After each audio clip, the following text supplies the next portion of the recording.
They hate when you elevate. The second of losses, I'm handing them out, yeah, I had to go delegate. It feel like I'm floating, I'm lost in the moment, I swear I could levitate.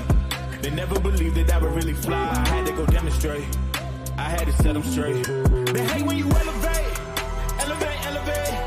They hate when you elevate, elevate, elevate. Yeah, they hate when you elevate, elevate, elevate. They hate when you elevate, yeah. I had to elevate. I'm way too fly, yeah, I'm feeling myself. Ain't no chance I'm coming down, no. Got a soul view to myself, yeah. Why would I give it up? Why do they wanna come take my place? I work too hard for it, don't need a replacement. This my vocation, now I got rollies, all in rotation. Hop on a jet just to take a vacation. Remember the moments was trapped in the basement. Now the hard work is all taking me places. Squatting all black like we trapped in the matrix. Bet on myself and go ball out in Vegas. Living a life like I'm rich and I'm famous. Don't see the grind that I know that it came with.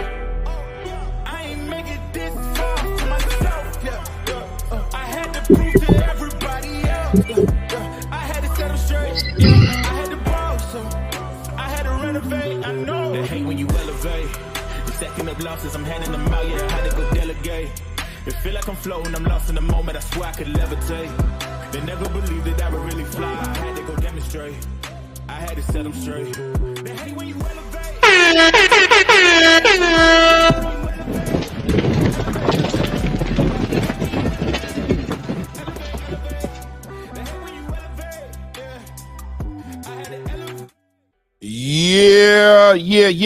Yeah. Salute. What's good, EATP? It's your boy Clay Rain, and it's your boy Ray Davis. Shout out to everybody in the building. 6 of us in the building. Please remember to hit the like button when you guys come in. Show some love, you know what I mean, to the algorithm. Really appreciate you guys showing up, man. It's been a while since me and Ray been up here building. You know, Ray been busy doing his thing. He had some other things he gotta, get in line, but he's up here for a little while tonight, not all night, but we're gonna make it, we're gonna squeeze every bit of, benefit we can get out of it and get as much information as we can out here. So much to talk about. Boxing's alive. Big fight week. Beterbiev-Bivol this week. Big anticipated fight. This is another one, guys. Another Fight of the Year, FOTY, another FOTY Fight of the Year candidate, in my opinion. These two guys have been on a trajectory to hit each other ever since Turkey Al-Sheikh has come into the game, has been on his trajectory to hit each other. We almost missed this fight. I wonder if we are still getting this fight as far as the quality of the fight, as far as are these fighters still in their prime space to make this fight as competitive as we want to see it and what we thought it was going to be. Hopefully it meets that. And we got some great fights on the undercard as well. 126 we'll be talking about tonight, as well as 126 has been developing and things have been happening in that division. I have a feeling that division is going to be one of those killer divisions that we all need to be paying attention to. So we'll be talking about that as well. We've also got some good news. Fighters who are taking their careers in their own hands, cutting out the middleman. Well, let's not say cutting out the middleman, but just getting their way, right? Being clear of what they want and chasing down what they want. And we'll be there to celebrate that as David Benavidez was able to go ahead and make the big, huge fight that I think most fans are looking to happen. And it's great to see fighters who are aligning what they want to happen with what the fans want to happen as well, giving us the fights we want to see. It looks like David Benavidez put in the work, took his career in his own hand and moved the needle for himself and his team. We'll talk about that as well.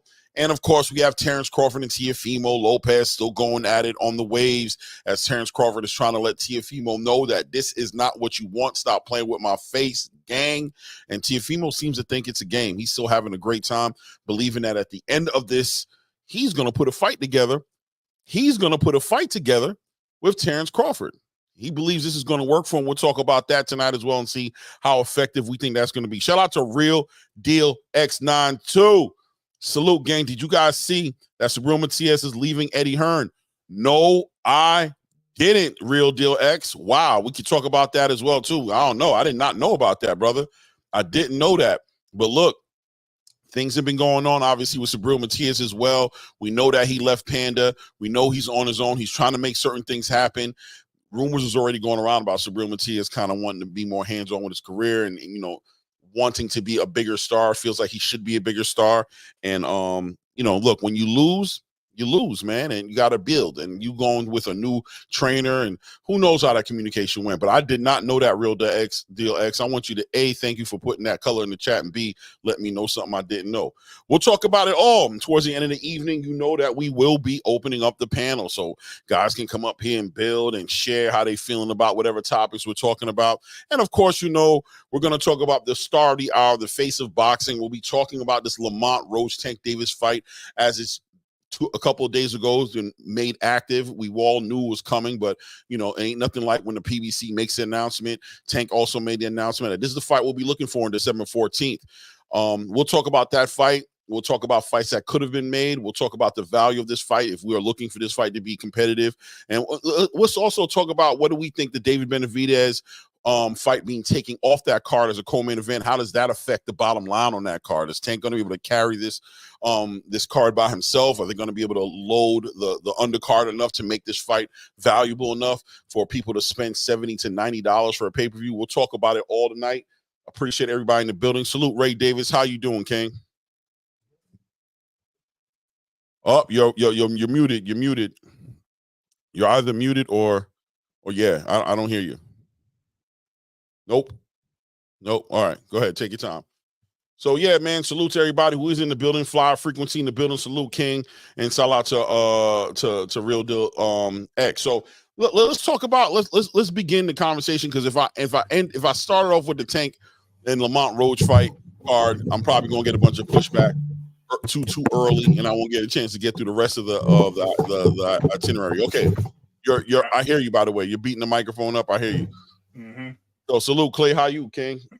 Yeah, absolutely. I was. No, I said it's good to be home, man. You know what I mean? Glad I'm here. Shout out to Flyer Frequency and everybody else in the chat. Real Deal Deluxe. Thank you for the info. I mean, that's good news. You know what I mean? I'll be up here for a short time. I'm glad we got to build earlier with some good content earlier. Unfortunately, the signals was crossed, and you know what I mean? Couldn't dot those I's. Yeah, I got to figure out how that ended up working. But it worked, man. What's up, Rick Timms? How's it going, my brother? What's up? What's up? Rick. Salute, you know King. Yeah, this boxing thing is it's becoming, like I said, YouTube is where it's at. You know what I mean? It's like we're the reporters, we're the driver of the sport. And I always love that, man. And then we get to the point where, you know, some people choose fighters over boxing, and it's okay. You know what I mean? It's no different than choosing Michael Jordan over the game, man. It happens. So, no doubt. Salute Jerome Bland. Salute Dangerous Desire Bullies as well. Salute to you guys, man. Ooh, what the? Oh, okay. I'll try to put a sound effect in there and give you guys a round of applause, and it didn't work. Here you go. Salute to you guys in the building. Salute. Yeah, man. So what do you want to start? Being that you're here for a short period of time, where do you want to start? We can talk about 126. We can talk about Tank and Lamont. We can talk about Beterbiev-Bivol. We can talk about T.O. and Terrence. We can talk about David Benavidez and David Morrell. I mean, what do you want to talk about? Man, I mean, we can run through it quickly. I mean, we can start in order as you said it. You know what I mean? We can start 126, and then move into, because I had something to say on that earlier. Then we'll move into the Tank and Lamont thing. Yeah, no doubt. Well, look, man, 126 guys, I'm telling you guys, I'm telling my community, pay attention to this division. 126 is moving in the right direction. Nick Ball coming off of a great dominating performance over Ronnie Rios. It's not even about Ronnie Rios, more about the performance by Nick Ball, an exciting fighter who's just consistently showing a pattern of delivering the most exciting fights that can be. I think right now he is a dark horse at 126. He's probably one of the most, if not the most exciting fighter at 126. He has one, he's not a one-trick pony. He boxes well, but ultimately he's really focused on making these exciting fights. Watching him put away Ronnie Rios the way he did, and defending his title the way he did puts me into the conversation of, all right, well, what does 126 look like now? What does it look like Nick Ball versus Rafael Espinosa or Robeisy Ramirez or Shushu Carrington, right? We can go down the list of champions as well as top contenders that are in that division right now. Even Stephen Fulton now being put in that, looks like he's staying in that division. Looks like he's making the right decision to not go up to 130. He was pushing that campaign before, saying that's what he was trying to do, but now it looks like he's settled down a little bit. He's looking to make his campaign right now 126 and get himself in title contention. What do you think about 126 now, looking like the way he's getting put together? Man, oh man, oh man. So I'm gonna put it in this phrase. 147 has now turned to 154. 154 has all the gamers. 126 has turned to 135. You know what I mean? So it is a fire division. Has more than has more than enough. You can't turn down any street without a good fight. It's basically a mirror of 126. These are the in-between divisions that really people don't pay attention to. 126 is actually moving in the right direction. You have a lot of good fighters there. A lot of strong competition with these good fighters in the rankings all throughout the sanctions. On top of that, you got great champions. Nick Ball, in his case, is a great champ so far. He's been proven worthy. You know what I mean? He had a tie with a champion, then he got another opportunity because of this situation with a close fight with a great champion that just moved up from 126 and Raymond Ford. And defeated him for his title. He just defended his title successfully the last fight with a great competitor. Now he's in the midst of fighting maybe a Bruce Carrington or Robeisy Romero, as you said. We got Ruben Villa, we got Ronnie Rios, he just fought Ronnie Rios, but I'm saying you got Louis Neary, you got it's Stephen Fulton. It's a lot of guys in that division that can make things happen.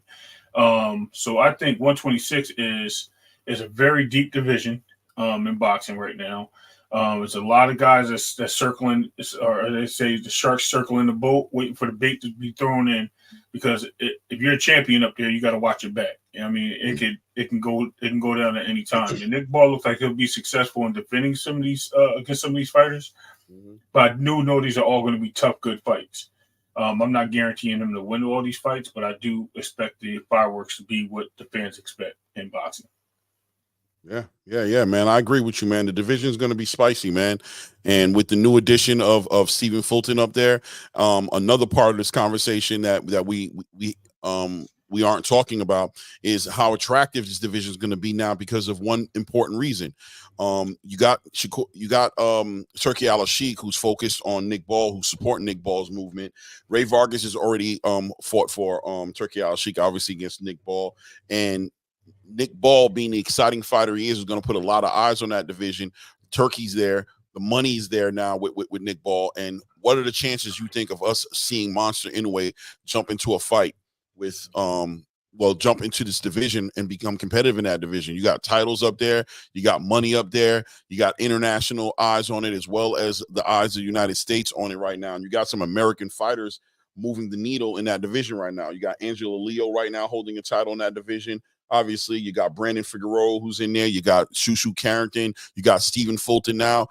Even Robeisy Ramirez is a fighter who's performing out of America. What do you think the chances are that this attracts somebody like Monster Inoue to come in this division and bring real attention to 126?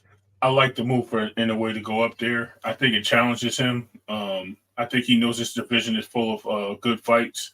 It's no longer him fighting nobodies in a situation of, and I'm not saying these guys that he beat were nobodies because Fulton was one of them.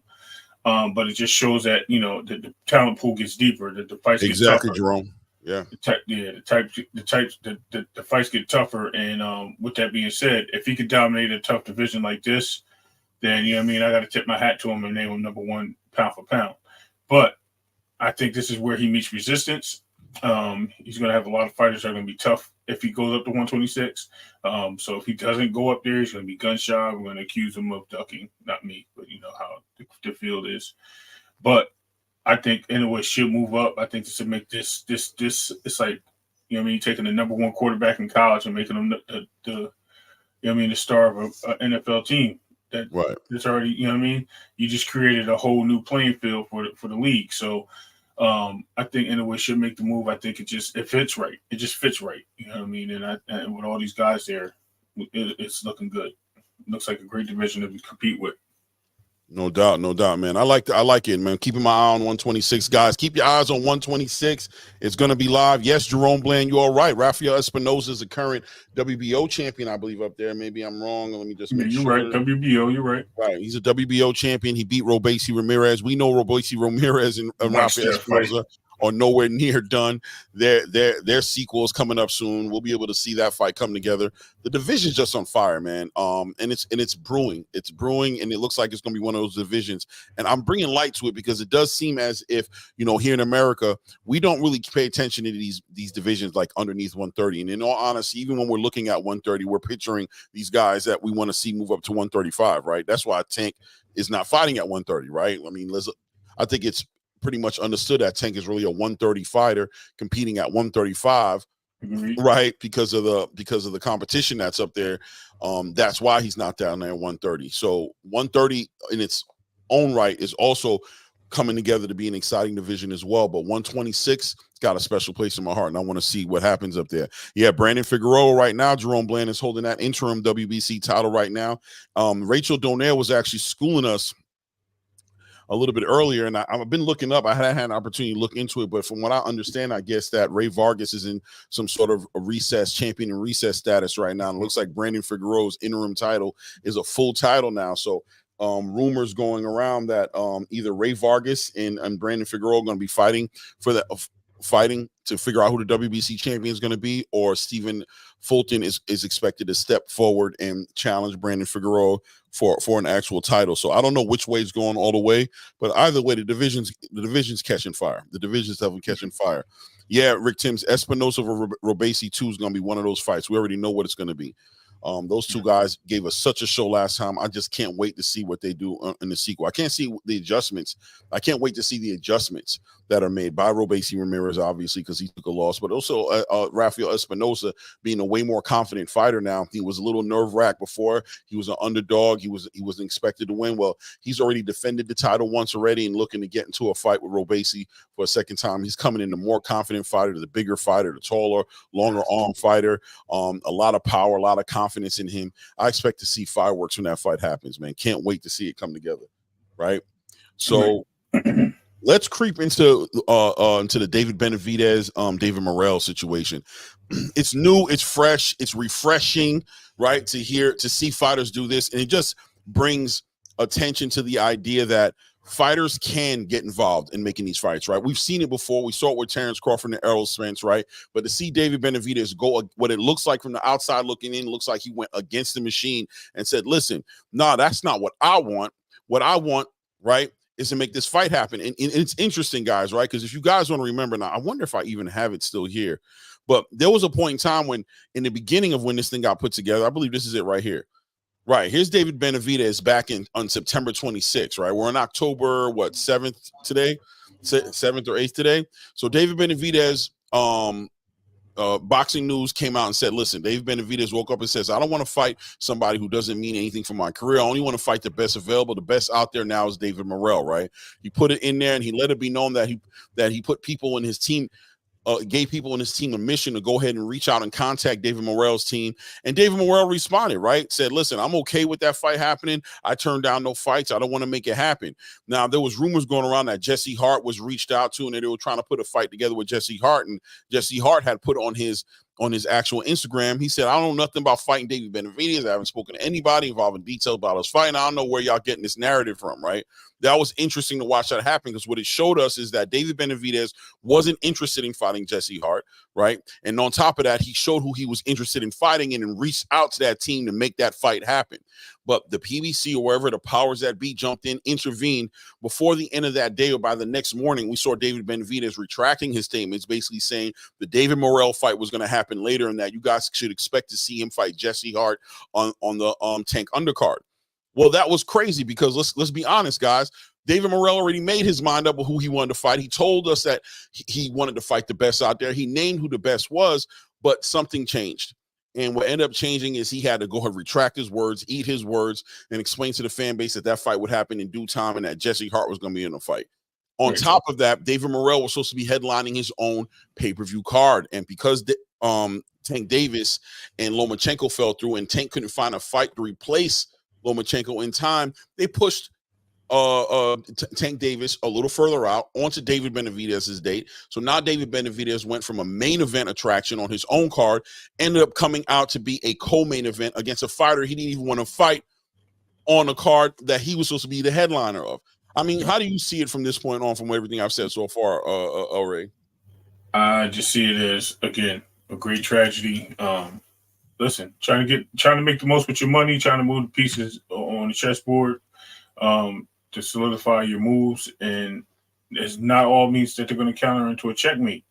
It just looks like the PBC is playing a lot of fickle challenges amongst themselves, and they're not dealing with the fighters well. I don't want to put anything, knock the PBC for anything. I know it seems like I do that from time to time. I'm not. I just think that the PBC has they're trying to recoup on a lot of things, especially this year being a failed year, in my opinion. Only fighting their main fighters, not bringing on free cards, not having the 12, 14 fights as promised, starting the season or their boxing season over there at the PBC after the first quarter ended. So a lot of things that just didn't run together. So when you see David Benavidez reaching out to them and telling them that he wants to fight this and they're forcing him to retract it, it's the same thing that goes with Gervonta. You know what I mean? I see a similar path. We'll get to that in a moment. But this is crazy. This is crazy that we're constantly seeing these things grouped together and trying to put these mega cards together, cheating us, the fans, at a boxing, making us pay $100 for an event because you're putting a lot of people on one card, and then we don't even want to watch the main fight. I'll be honest with you, I'm not caring about that fight so much where I want to spend $90 on it or $80. There's been times where I was cool with that, but it's just not now. So I think they need to rework some things. Maybe give these guys a little bit more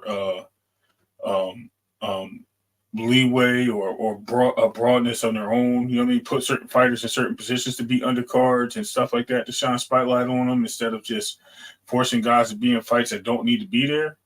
Maybe give us a couple of free fights with some of these guys and let them headline that. But it doesn't move me, man, to keep combining these fights. I mean, it's just, I don't know, Clay. It's sad. Yeah. It's sad. I would say, though, that, you know, the light at the end of the tunnel is that David Benavidez, even though he was faced with that, we see what he was facing. He pushed back, right? And he said, listen, that's not going to work for me. And that's what fighters need to be getting more comfortable doing. Instead of just doing what they're told and getting the fights and fighting the fights that they're told to fight, them having the courage to move forward, say something, right? Get their team involved and understand, know their own value, and do what David Benavidez did in people like Errol and Terrence were able to put together as well.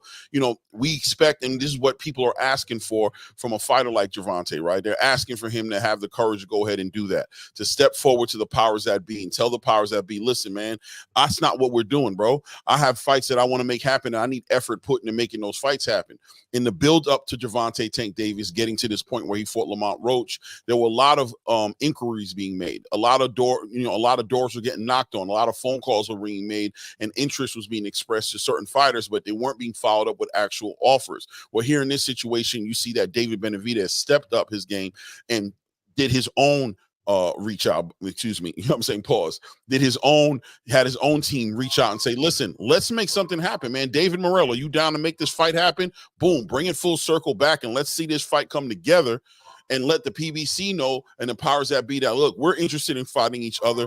This is how we're going to pursue this and make this happen, and let's change it. There's no too late in the game. Yeah, okay, you guys already announced that David Benavidez and Jesse Hart is going to be a co-main event. Well, we're going to change that. We're going to give David Benavidez back his main card, which I believe I have a date of January 25th is a date that they're looking to make it happen on. January 25th, give me my own card. I want to headline it with a fight that the fans want to see, which is me against David Morrell. David Benavidez showing his character, showing a dog in him to put at risk his mandatory spot that he's already earned, according to Turkey Al-Sheikh, to get the winner between Dimitri Bivol and Artur Beterbiev, right? And fighting the best out there. I think it could be an inspirational thing for a lot of fighters out there to kind of see David Benavidez do something like that, to see him take his career in his own hand and take a chance and bet on himself and not just get caught up in taking what's guaranteed. No, let's take a risk. Let's go out there and give the fans the best fight out there. They seem to think that this guy can challenge me. They seem to think that this guy can do something to me that nobody else can do. Well, that's the fight I want. So scratch off that Jesse Hart fight. We don't want that fight. Give me David Morrell, or whatever the consequences may be. I'll be willing to accept those as well, but I'm not going to sit by idly and watch you guys take my career in a direction that makes me look like anything but what I really am, which is the best out here. And I'm ready to fight everybody, and I'm ready to put my money where my mouth is. I'm not just talking to talk. I'm ready to get in the ring and show you guys why they call me the Mexican Monster. That was just inspiring to see him do that. You know, shout out to Fonz in the building. Shoot, Fonz, what's good, family? Hope everything is good with you, healthy, and everything is working out for great with you and your family, man. Thanks for tapping in with us, bro. You know what I mean? So yeah, man, I thought that was real refreshing to see David Benavidez move that way. I know the boxing space got shaken up. Everybody's excited about this fight coming together. I haven't heard nobody complain about this fight. This is what we want to see. We want to see the fighters fighting to make the best fights, not just laying down and taking whatever gets put in front of them. And this is the pushback, and we can segue into it as far as Lamont, Roach, and Tank Davis is concerned. This is the pushback that Tank has been getting. And, you know, the Tank fans and the community has been they're not taking it well, right? They don't like it. They can't stand the rain. They don't want to see their fighter getting criticized, or they don't want to see any scrutiny going in his direction. If you're disappointed in the decision that he makes, their instinct is to attack.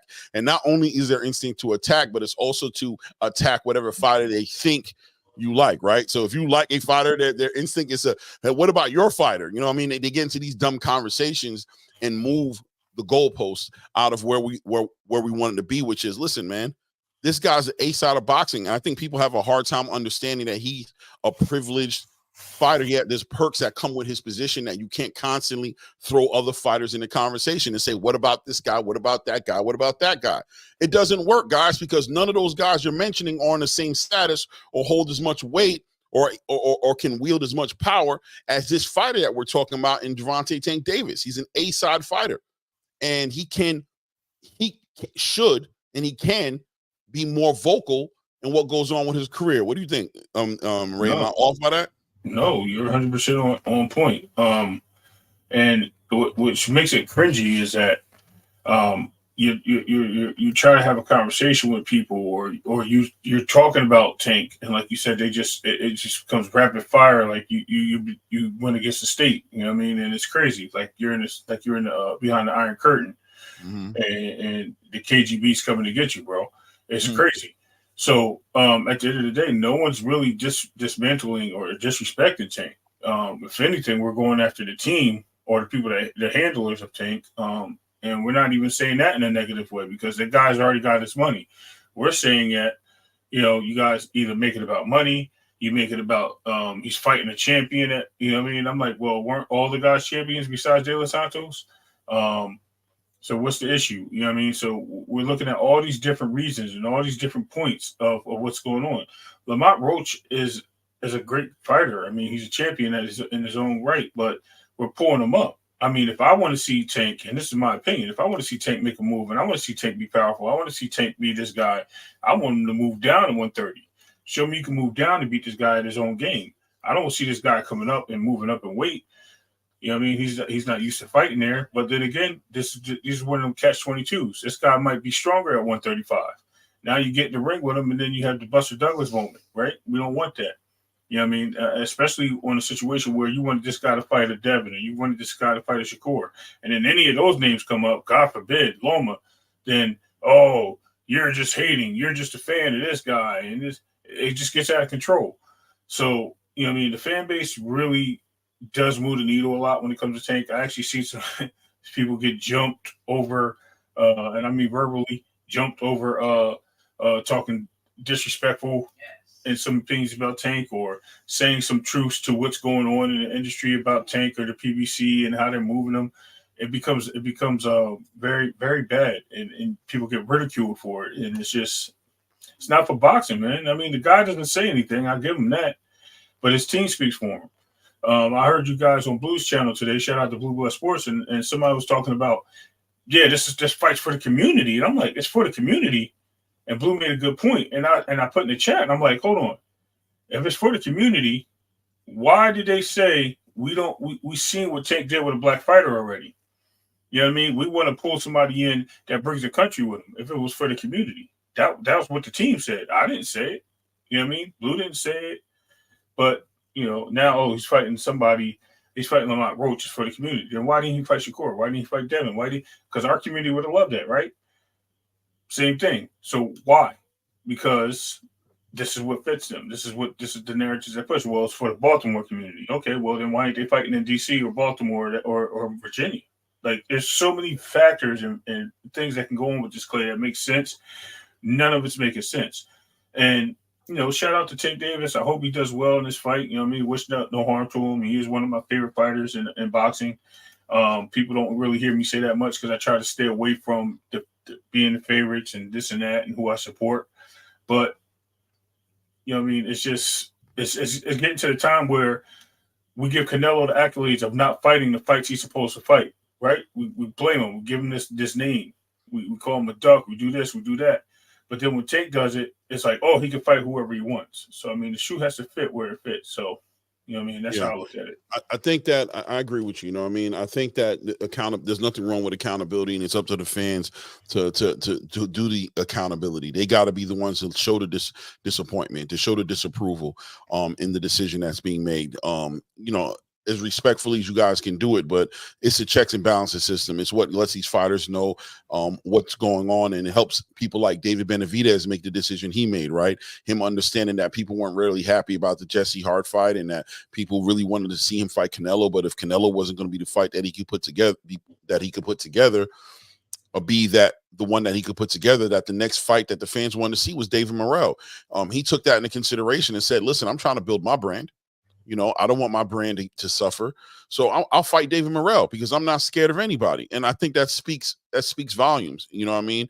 And shout out to Dangerous Desires Bullies, because I do agree with you when he says they being cheap, trying to give fighters like Garcia, Cruz, and Roach Lopez to make Tank millions. I mean, I don't know if it's only to make Tank's millions, but they make millions as well. Listen, it's no secret. It is what it is, right? Let's be honest, guys. The PBC hasn't had a great year. They're in a new deal with Amazon. They're trying to make as much money as possible. We understand that. They're trying to make this a relationship that makes sense for Amazon, because they want to have a relationship with Amazon. And if not even with Amazon, whatever future networks that they're looking to work with, they want to have an example of a successful business model getting put together that gives these guys interest in doing business with the PBC. So there's no secret that making money is going to be part of it. That return on investment is going to be that's what's going to make the girl pretty at the end of the bar, right? That's the makeup, that's the hair being done right, that's the edges looking right, that's the toes looking right. It's that money that's going to make them want to holler at them and give them an opportunity. We know that. So paying Tank Davis and having that pressure on them to pay Tank Davis that top money, we're talking about 200 to 250, 240 million plus whatever that they guaranteed him. They need to make it make sense. They got to find a fighter on the opposite side of Tank that's willing to take that lower pay, right, in order for them to go ahead and honor that big guarantee. Same thing with Canelo Alvarez. It's no secret that Canelo Alvarez made over $30 million a fight against Edgar Berlanga as a guarantee. And Edgar Berlanga's guarantee was $500,000, what rumors said it was. That's what the rumor was saying. That was $500,000. There's no coincidence in it. It's difficult to put these fights together when you give these fighters these huge guarantees, and now you're trying to put these other fights together against the Lomachenkos, against the Shakur Stevensons, the Teofimos, the Devin Haney. So whoever is on the list that you want to make happen, they're not going to do it for free, right? So it does look from the outside looking in that there is a difficulty putting these fights together, because it's hard to meet these fighters like Tank Davis's guarantee and also make it a worthwhile fight for Shakur Stevenson. I done told you guys already, Tank Davis is supposed to be the cash cow. He keep the saying that his fans say is that to fight Tank Davis is going to be your biggest payday. Well, I challenge that and ask the question, is he the biggest payday for these fighters?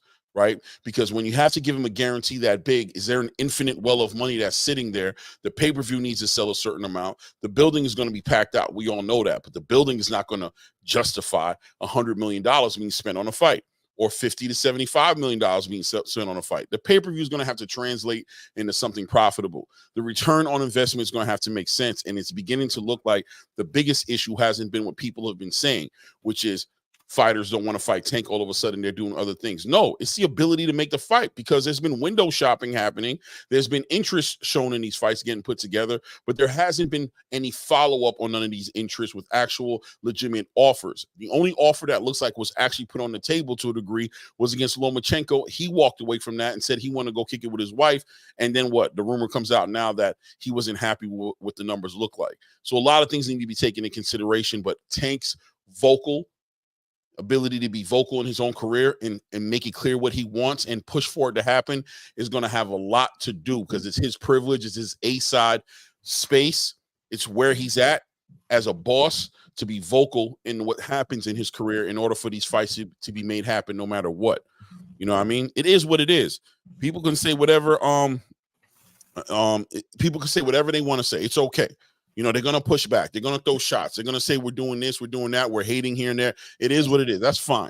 You know what I mean? But if you want to be reasonable and you have a real conversation about it, and we're going to acknowledge all the elephants in the room that are standing in the room, then we'll probably end up where I'm at, which is, why aren't these offers being made?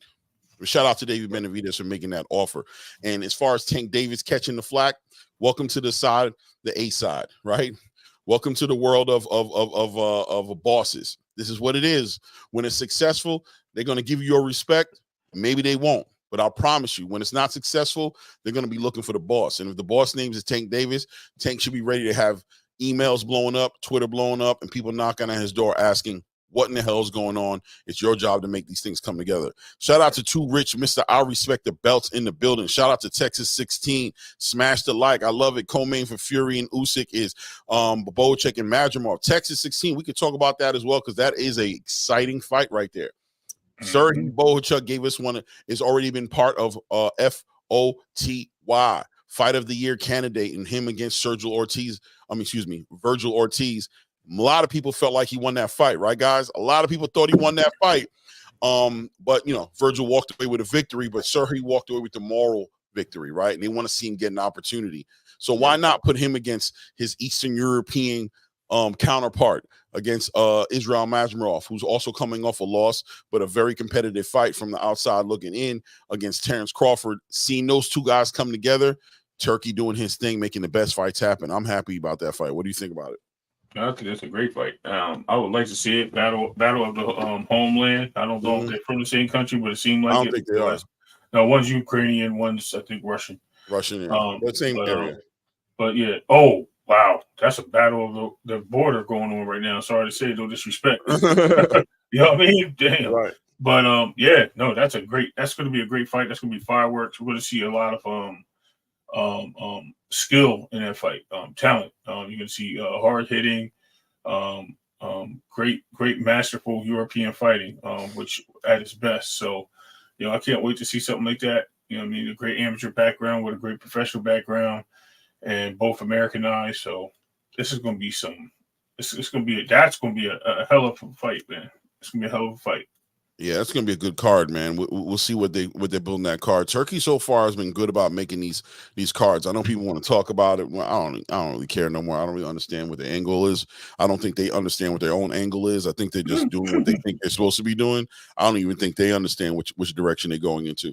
But you know, put all your eggs in the basket. You have them in. I guess that shows commitment and loyalty, and I can respect it. If that's what it's got to take, do it. But look, Turkey's been doing his thing, and this fight is another fight that I think people want to see. And look, where's Sergey Bobochek? Is he a PBC fighter, or is he a what is he, a Golden Boy fighter? I thought he fought with he fought with Virgil, right? So he's not a Golden Boy fighter. No, he's not a Golden Boy. He's either Matchroom or Frank Warren.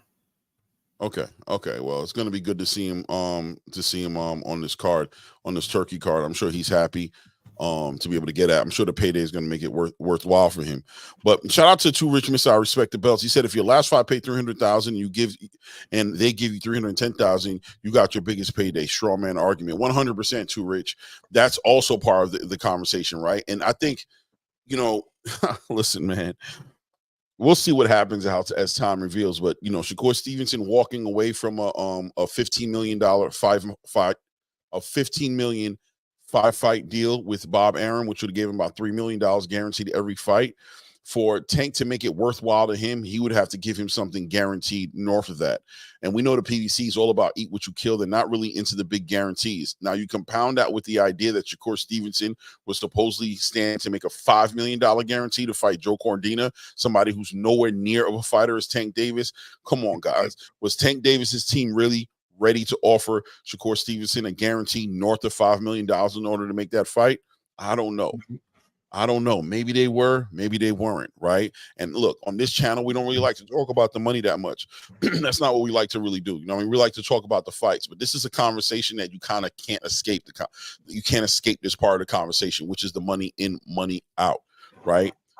It's difficult to put fights like this together. You're not going to get Lomachenko to agree to do a fight for what try to convince him that my biggest payday is going to come after the fight sold. After the pay-per-view numbers come in, I'm going to get the biggest payday I ever got. That's not going to work for somebody like that. Look at Devin and Ryan.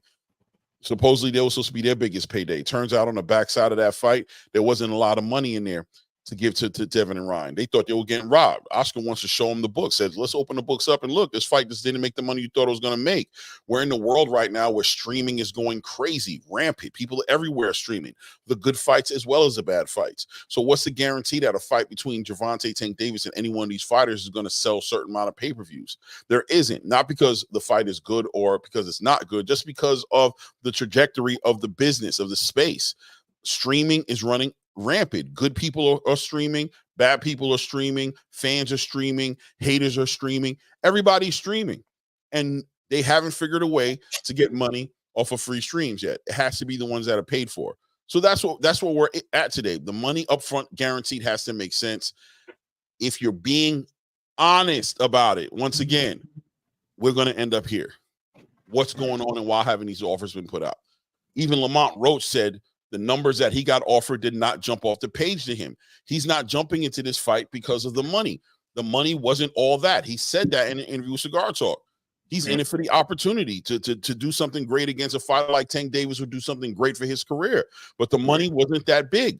But it's supposed to be, right? It's supposed to be your biggest payday. That's what it's always been, supposedly, when we talk about Tank Davis, because it's not about legacy with Tank. It's not about legacy. I mean, there's legacy there because he's Tank Davis. The name is there, but the reality is Tank hasn't put himself together in a space accolade-wise to give anybody legacy. If anything, the fights that Tank is looking for, those guys are bringing the legacy to the table. Right. The money's supposed to be brought by Tank. They bring the legacy. Tank brings the money. So if the payday isn't there, why jump into the fight? Right. Why jump into the fight? Salute. Yeah, it was good to be on there earlier. I'm sorry y'all couldn't hear me, but it was great. But Clay, that's 100. You hit the nail on the head. And you know what's crazy? That's the biggest argument with most people is the payday situation, and of course it's also the counter to everything. We've watched fighters take, like Lamont Roach is taking a chance. You know what I mean? We just talked about people taking chances in fights and making moves with Brian Norman and things of that nature. So, or Boots, you got to take the sacrifice, right?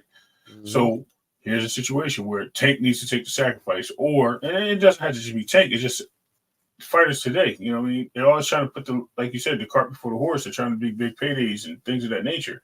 Even Earl at one point with Bud took the salute Tequila.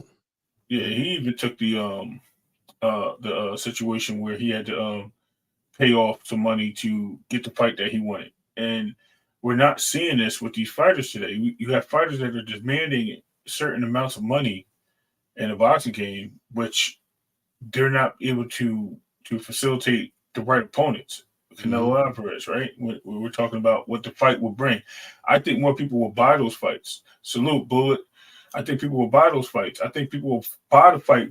I can tell you right now, if Devin and Tank signed the fight right now, that thing will rocket out the window because so many people have been waiting and anticipating for that fight. You know what I mean? That'll rocket the window. Then if Shakur and Tank fought, if Devin and Shakur fought, those would be bigger paydays. I'm not saying they're going to be astronomical as a Tank Loma fight or something like that, but it's going to be a big fight. It's going to be numbers. And the thing is, people don't want to see those fights, and they don't want to see the opponent of Tank get paid. That's what it seems like, the high-profile opponent. They want to see him take a little penny, take 2 pennies, take 2 bits, as they call it, whatever they want to do, and move on with it. And whatever we can give you in the back end, you keep. It shouldn't work like that, man. This guy fights, trains, works hard, does everything that Tank does. Yeah, he's not the A side, but he's definitely a great dancing partner. Give that man his shot. Give that man his bread too. Break him off like he should be. But no, it's a corporate world. They want to make their money. They want to pay their star, and they want to keep it moving like that. And those are the things that hurt that's what's hurting boxing right now. Like you said, legacy on one side, and then you're bringing the money on the other. But then the money's not paying the legacy fighter, and it hurts boxing. Clay, I'm gonna hop off, man. I got to get to work, so you know what I mean. But I'm gonna be in the chat. No doubt, man. All right, salute everybody. Glad seeing everybody. I'm gonna be, you know what I mean. We're gonna try to do some stuff on the weekdays, during the day, but also, you know what I mean. I'm gonna try to stay in and join. You know what I mean. Y'all family out here, man. Like I said, we got the baddest chat in boxing, YouTube boxing, bro. For real, no joke. We got really good people up here, man. We ain't got nobody crying, lying, stealing, or fighting. You know what I mean? We just keep it real. And we just doing what we got to do to keep y'all happy and give y'all the boxing news. But thank you, Clay, for having me again. You know what I mean? Good to be back. No doubt, Ray. No doubt, man. We'll see you soon, brother. You got it. No doubt. Yeah, guys. Shout out to Ray Davis. You know what I mean? It is what it is, right? Shout out to Bullet Gibson, Shaquilla Fields, man. Really appreciate you guys coming in. Let's build, though. Let's cook on this, man. Let's talk about boxing and where we at today, right? So, for the Tank fans, you know, I'm not the type of dude to hang too long on something like this. I'm just going to say, look, it comes with the game. It comes with the game, right? The complaints, that's what comes with being a boss. When you're putting these type of fights together and you're giving us that type of these type of fights, you're gonna have people who are just not happy with it. You know what I mean? And it is what it is. It is what it is. As a wise man once say, shout out to the Is What It Is podcast. But also want to tap into other things and other topics as well. Obviously, we have a huge fight going on. Beterbiev-Bivol coming up this weekend, and a decent card by the way, if guys didn't know. But Beterbiev-Bivol is gonna be a real FOTY, right? Fight of the year candidate, because you got these two styles clashing. You got Beterbiev, the puncher, and you got Bivol, the boxer. And the big question that's going to be answered on that night is Beterbiev going to be able to be a good enough boxer, and is Bivol going to be a good enough puncher, right? Does Bivol bring the power and the aggression needed to keep somebody like Beterbiev off of him? And does Beterbiev bring the boxing abilities to, I don't want to say chase down Bivol, but to cut the ring off from Bivol, to neutralize Bivol's actual athletic acumen that he brings into the building, and ultimately deliver the power shot, deliver the death blow, right, to a Bivol. Now, what factors are we looking at in here? We got to look at one of the most obvious factors, is that Beterbiev is up in age. Right, this guy's going to be damn near 40 years old soon, and he's just had another injury to his meniscus this time around. But he's had other injuries. Is his athletic ability still there? You know, they say power grows with age, right? It doesn't go away. It's the last thing to go away. Fighters stay strong well into their latter years, but one thing that definitely goes away is athleticism. It goes away regardless, but you compound that with injuries. It is what it is when it comes to that conversation.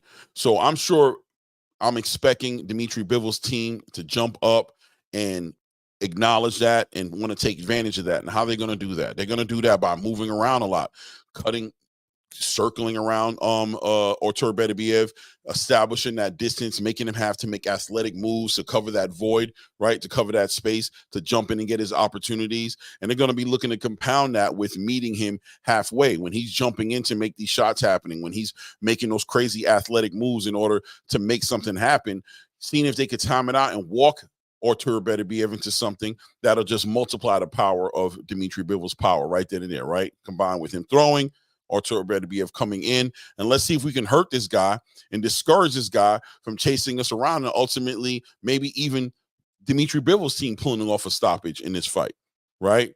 And Artur Beterbiev is going to have to slow this guy down. How's he going to do it? I'm expecting him to probably come at that dude's body, right? Let's hit Dimitri Bivol in the body. Let's work the body early. Let's see if we can take his legs from under him. Let's see if we can discourage him from moving around that way, make him count on his ability to make things happen in a mid-range fight. And that's going to be right there where Artur Beterbiev can capitalize off what he brings to the table. And that's by being a power puncher, and that's being somebody who can also time shots. And at the same time, he's a great boxer on the inside. So we get to see what happens. That's what makes this fight interesting. I'm 50-50 with it. You might have heard me last week said I thought Dimitri Bivol was going to win it. This week, I have my questions. I still lean towards Dimitri Bivol a little bit. I can't lie to you guys because, listen, that athleticism is an important part of this game. And I'm talking about the game of the best fighting the best. When you got two great fighters fighting each other, it becomes these small intangibles that make the difference, right? Because they're both so good in their own right. It's just small things that are going to make a difference in this fight. And it's like if Artur Beterbiev is going to step up and in spite of his injuries, step up and defeat Dimitri Bivol, then he's going to show us something that will make us even question how Dimitri Bivol would have ever competed with Artur Beterbiev when he was at 100%. Because right now, I'm not comfortable with saying that I'm ready to see Artur Beterbiev at 100% come into this match. Is that possible? Is that what we're going to see? 100%? They already said most boxers don't come into the ring 100% anyway. They say every fight somebody's dealing with some sort of injury, something annoying, some ailment. But you put that on top of the obvious, then what do you get? Terrence Crawford and Errol Spence was a great fight on paper, but we could never supersede or get past the idea that Errol Spence was in a car that he got thrown out of in a Ferrari doing over 100 miles an hour. He almost died, right? These intangibles become important in that big fight. Terrence Crawford being a committed fighter who worked out and stayed true, never drank, always stayed in the gym, always stayed on weight, disciplined fighter. That plays out on the biggest fight of your life on that night, right? Errol Spence not being such a committed fighter, living a party life, not necessarily doing all the right things. And then you get thrown out of a Ferrari. You know what I mean? Luck of the draw, right? So will the things in Artur Beterbiev's past come to the surface on the biggest night of his life and slow him down just enough to be somebody who can't compete on a high level with a Dimitri Bivol? And on the opposite side of the conversation, does a Dimitri Bivol not necessarily seen the competition of Artur Beterbiev? Because Artur Beterbiev is the more decorated fighter. He's the unified champion going into this, right? He's fought champions. He's fought great fighters. Does that make the difference with Dimitri Bivol?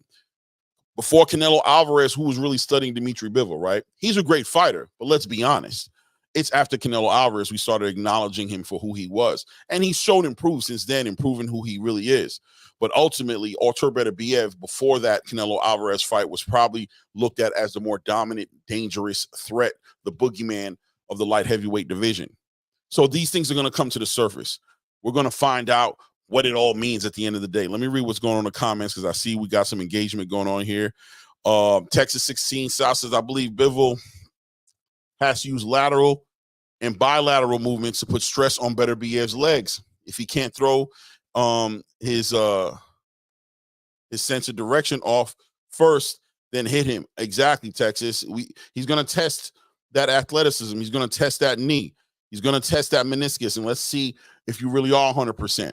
But if he is 100%, what does Dimitri Bivol do now to beat Artur Beterbiev? If the lateral and the bilateral movement doesn't throw him off and he's able to keep up and he took his time and the rehabilitation went great. If the physical therapy went great and Artur Beterbiev is in great condition, Bivol's going to have a B plan if that doesn't work out. And Bivol in Beterbiev's last fight against Caleb Smith, he showed that I can box. He was dealing with somebody in Caleb Smith who's nowhere near a Bivol, but still was somebody who's trying to keep and establish a distance, move around the ring, and he was trying to take advantage of Artur Beterbiev on angles. And Beterbiev was able to cut the ring off, do a lot of great boxing, set up power shots, and ultimately we saw how the ending of that fight happened. So Artur Beterbiev showed that, listen, I got boxing skills. Don't get it twisted. I might not have had to use it as much because I fought fighters who were head hunting the way I was head hunting. So, they got laid down. But if a fighter wants to make it difficult for me, he wants to move around, he's tall, he has long arms, he has long legs, he wants to be this guy who's making me chasing around, I can cut the ring off. I can make some things happen. He showed that in that fight against Caleb Smith. And on the opposite side of the conversation, Dimitri Bivol also showed that I don't got to run around the ring. When he fought against Inoue, he showed I could step too. I can make it happen. I got the power to stop you. Punches and bunches will throw you the hell off your game plan. I can knock your equilibrium loose. I could put you down and maybe make sure you don't get back up. Maybe, right? He didn't do that in the Inoue fight, but he did show that he still had that in him. So I agree with you, Texas. Overwhelm him with movement. That puts the most stress on those knees. No homo. No doubt, Texas. J.R. Spock says, Beterbiev has handled every boxer. Oriented fighter fairly easily -1, but regardless, Beterbiev eventually caught up to that man late in the fight and sealed the deal.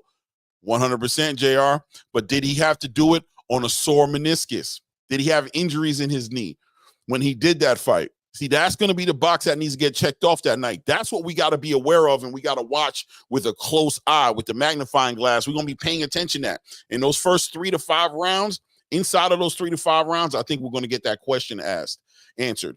And if that question gets answered in a positive way, where Artur Beterbiev is 100%, that he's able to work on them knees just like he was when he was 30 years old, then we have an even more competitive fight. Or maybe, just maybe, it's not competitive. Maybe Beterbiev is able to overwhelm Bivol himself now once he's able to cut that ring off and make certain things happen, right?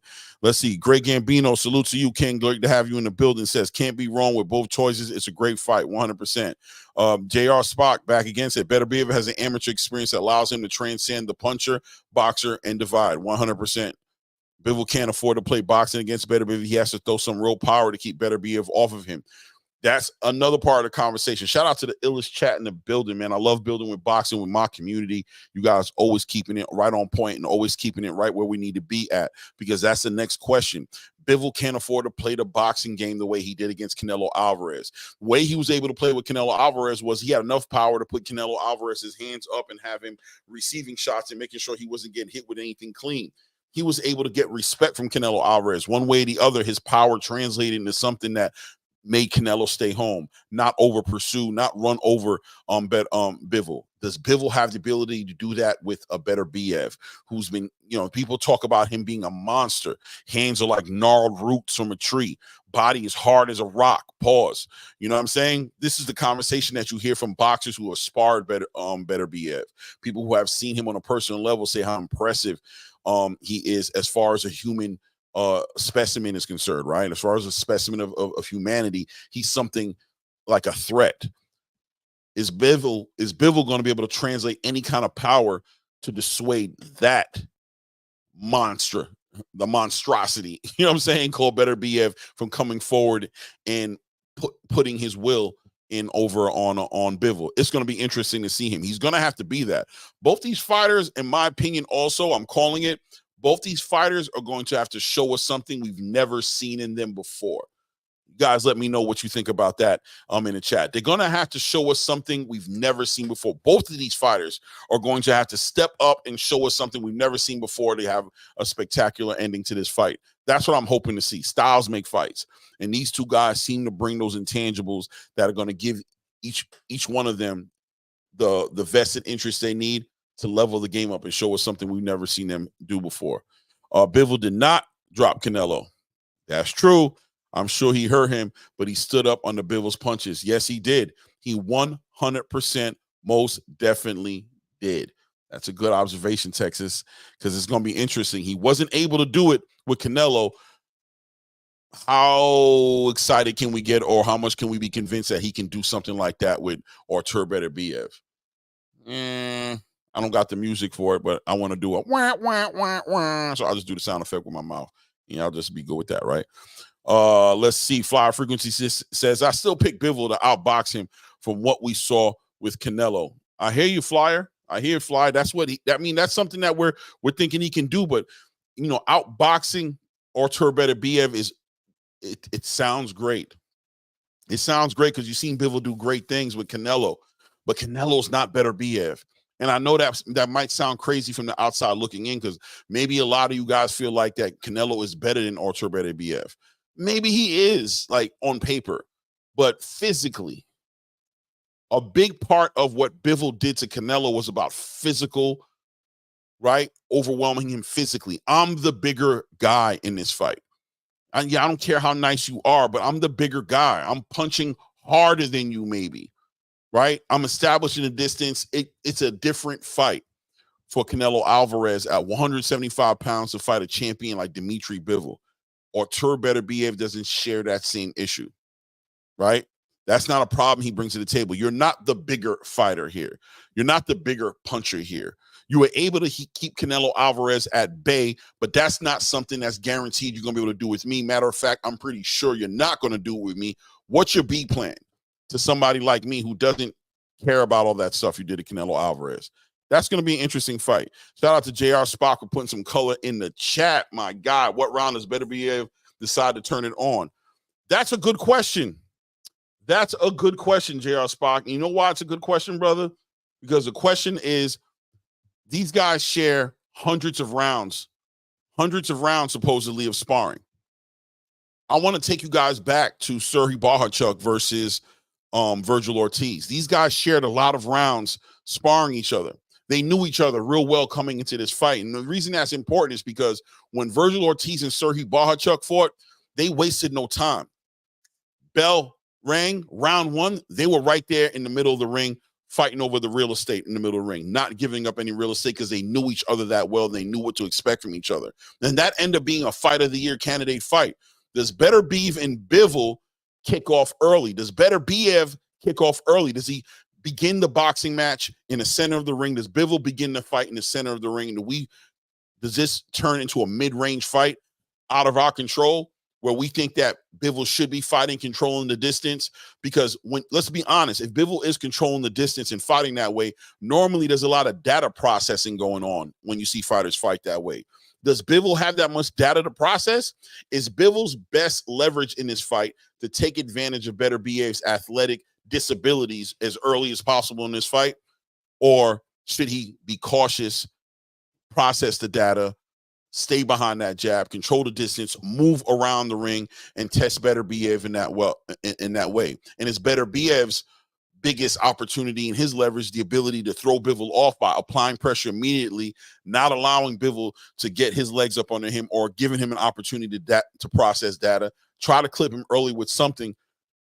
Try to clip him with something early that's going to get Bivol's attention and potentially give him the issues as far as making adjustments early in the fight, right? I think that's an important thing to think about. Shout out to you, JR Spot. Rick Tim says, I love Beterbiev beating Bivol. Yo, shout out to my brother Hood Rich in the building. Hood Rich in the building. How are you, King? How are you? Rollo Green in the building. Rollo says Bivol is going to sleep. Period. I like that kind of talk. Beterbiev can box and knows when to put his hip in a punch. Bivol just boxes like Devin, never really trying to hurt his opponent. Beterbiev in 10. Shout out to Rollo Green in the building with the no questions. He got no concerns. He already knows who's gonna win. I like the energy, man. I love the energy, Rollo. It definitely can go that way. I'll tell you what. But Bivol, I'm going to push back a little bit on that just to say that Bivol gives me cerebral energy. Pause. I hope that didn't sound weird, but I'm going to put the pause in there before anybody jump on me for saying that. But I mean it. Cerebral energy. I think in this fight, another intangible in this fight is going to be cerebral energy. We got two thinking fighters, two strategic fighters who are preparing for each other. This isn't Teofimo fighting a Claggett, right?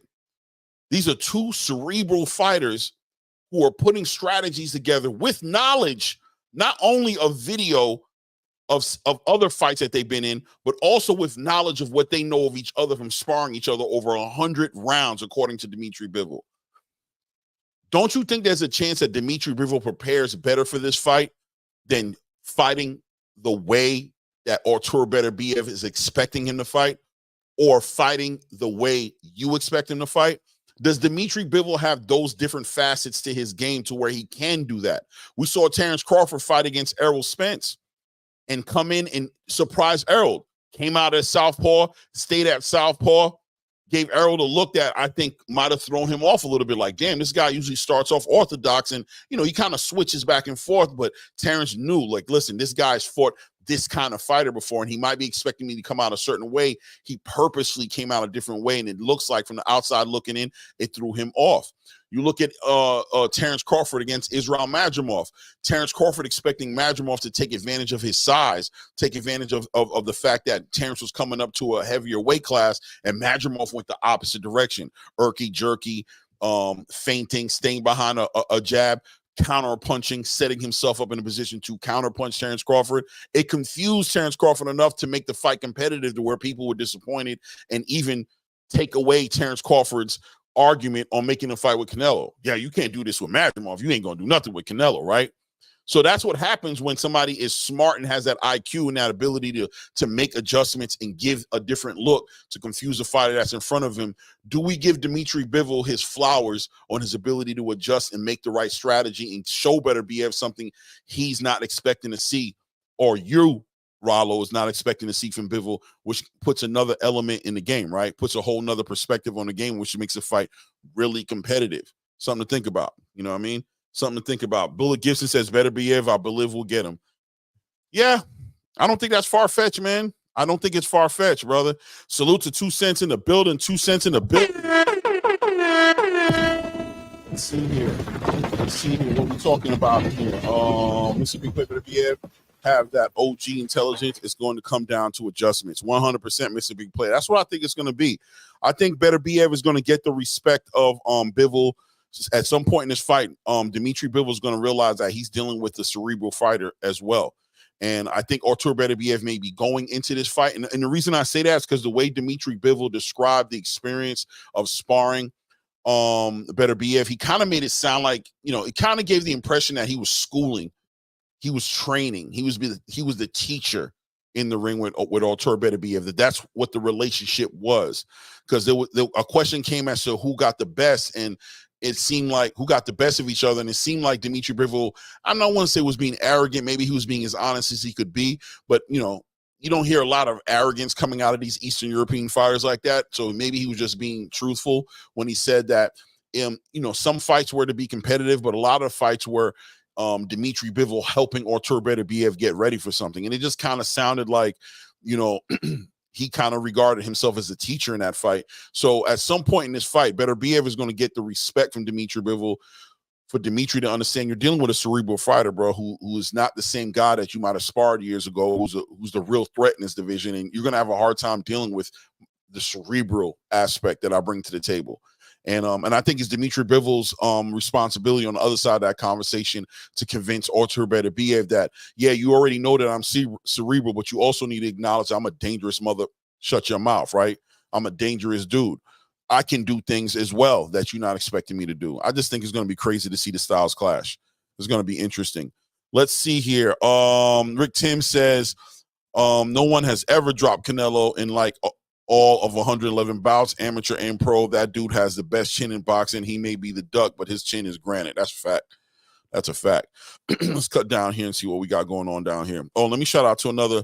Thanks for throwing color in the chat, guys. I really appreciate you guys. Shout out to Here for Boxing, my brother. I ain't talked to you in a minute, man.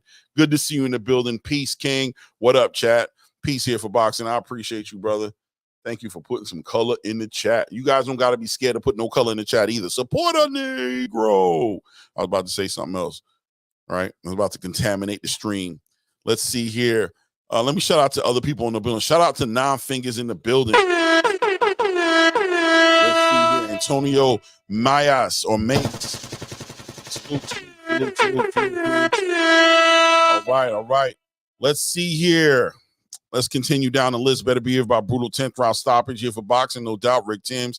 Let's see. Mr. Pigblade Bray. Just like AJ versus Dubois, Dubois comes up putting pressure on AJ. Are we talking about Beterbiev putting pressure on Bivol, Mr. Big Play? Or is it the other way around? I would think you were thinking that Beterbiev would probably be the Dubois, right? But one thing that Dubois also did in that fight that was interesting was that he brought the jab. He did the thing that we're talking about. He showed the different facet to his game, right? He showed the ability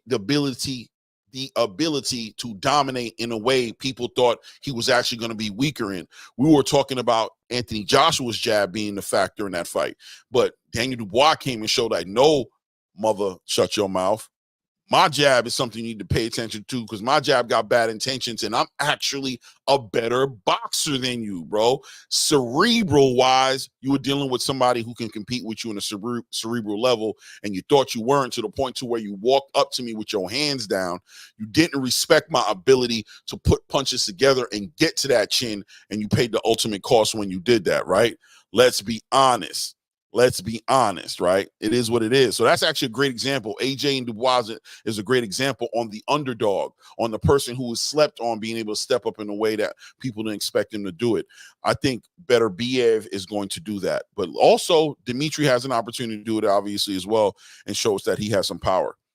Let's see here. Remember T1000 from the Terminator? That's Beterbiev. Yeah, I agree with you. Too Rich. Bivol knocked out the last opponent. That is a great observation, and I'm about to put the link in the chat in a second too, because I definitely want to get some of you guys up here and get your opinion on it. But yeah, Bivol is didn't stop his last opponent, Zenat. I was mentioning that earlier. He didn't knock him out, but he stopped him, which is, I mean, it's a knockout technically, but I'm just saying the way Beterbiev does it, he didn't do it that way, right? But still an impressive performance. Last minute adjustment. He was supposed to be fighting Beterbiev in that fight. Beterbiev obviously got the injury, and he could have fought that fight safe because Zenat was a threat, but he didn't. He walked Zenat down, smothered Zenat's offense with his own offense, and adjusted, gave a whole different game plan than I think he prepared to do against Beterbiev. Unless, did he plan on doing that to Beterbiev?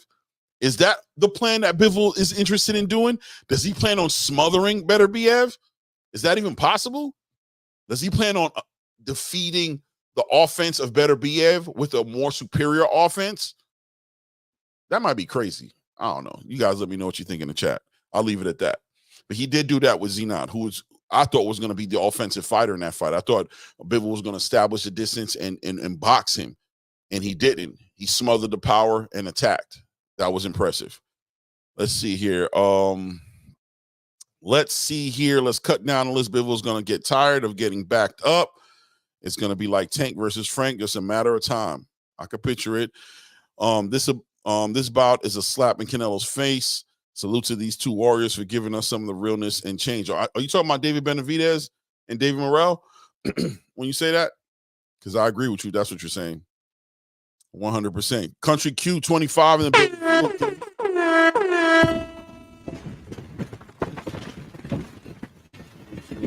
Let's see here. What we got going on here? Better be an example person who's naturally genetically strong, tendon strong, and work and play hard attitude. 100% Texas. He's strong and he's stronger than he looks type ish. No doubt. Let's go down the list. Bullet Gibson. Shout out, said it'll be hard to do that because Beterbiev has hard, short shots. He generates a lot of power from little space. 100% Bullet Gibson, I agree with you. I think if he tries, and I'm assuming you're responding to what I said about what are the chances of Bivol trying to smother that power, right? Smother Beterbiev's power. I don't think it's a good chance. And that's why I give him even more respect, Bivol, that is, on the adjustments he made fighting against Zenat. Because I refuse to believe that the game plan he brought in when he fought against Zenat was the game plan he had for Beterbiev. So that last-minute adjustment was sort of a cheat code probably for him, right? Instead of me sitting here processing data and allowing this long arm, long leg fighter to get confidence every round, he's able to look like he's winning because he's establishing his jab and establishing his distance. Let me smother him early, throw him off, and force him to adjust. Because I think what was interesting in that fight with Zenat was, even though it was a last-minute adjustment for Bivol, people didn't acknowledge that it was a last-minute adjustment for Zenat as well.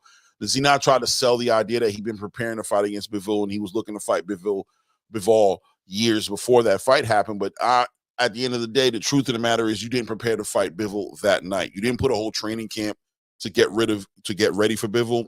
I think Bivol understood that, smothered him, forced him to adjust, and he wasn't able to do that. Bivol's way more comfortable adjusting. I think that's why we saw that fight.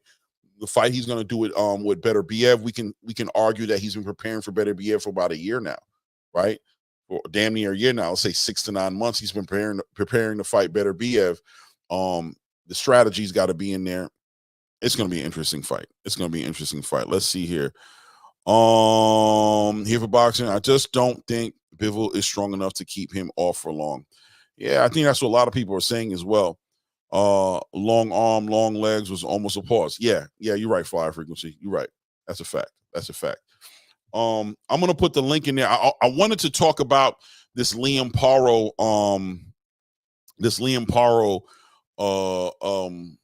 Hitchins fight, right? And I wanted to talk about it in a couple of different ways. Number one, I want to talk about it. Obviously, we'll talk about the storyline behind these guys, Liam Parro's journey to getting here and Hitchinson's journey to getting here. But also, we got to talk about the elephant in the room. And the elephant in the room is that, A, Devin Haney was supposed to be supposedly, arguably, getting into a fight with Liam Parro for that IBF belt. And B, Liam Parro made some statements about Devin Haney pricing himself out of this fight, right? And it just, it just leaks into the idea of the value of Devin Haney not being where he wants it to be, right? Maybe back in the day, he would expect that his value would be there to be a pay-per-view selling person, to have a certain amount of popularity and support and fan support out there, that his value would have came to the table and it wouldn't have made this such an argument.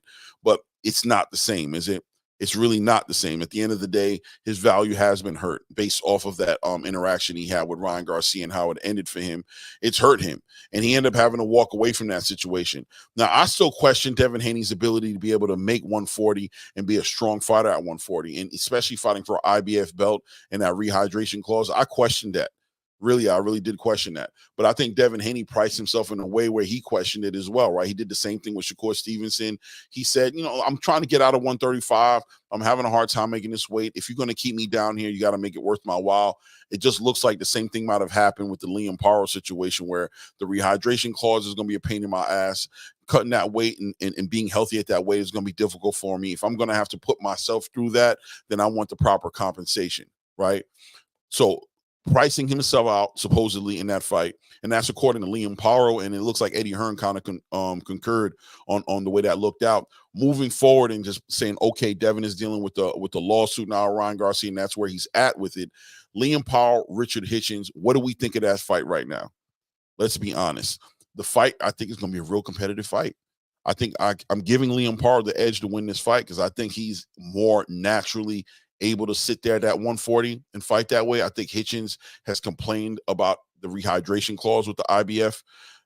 That's why he really didn't even want to compete in the IBF. Even him fighting against Gustavo Lemos to compete for that IBF title was based on, in my opinion, I think he thought Gustavo was too small for him. He thought he was going to be able to take advantage of him. I think Gustavo threw him off by that onslaught of offense he was able to bring to him, but it made him question his ability to carry his strength and be the strongest, best fighter he could be with a 10-pound rehydration clause. I'll be honest with you. I think Hitchins is in the same boat as Devin Haney to a degree.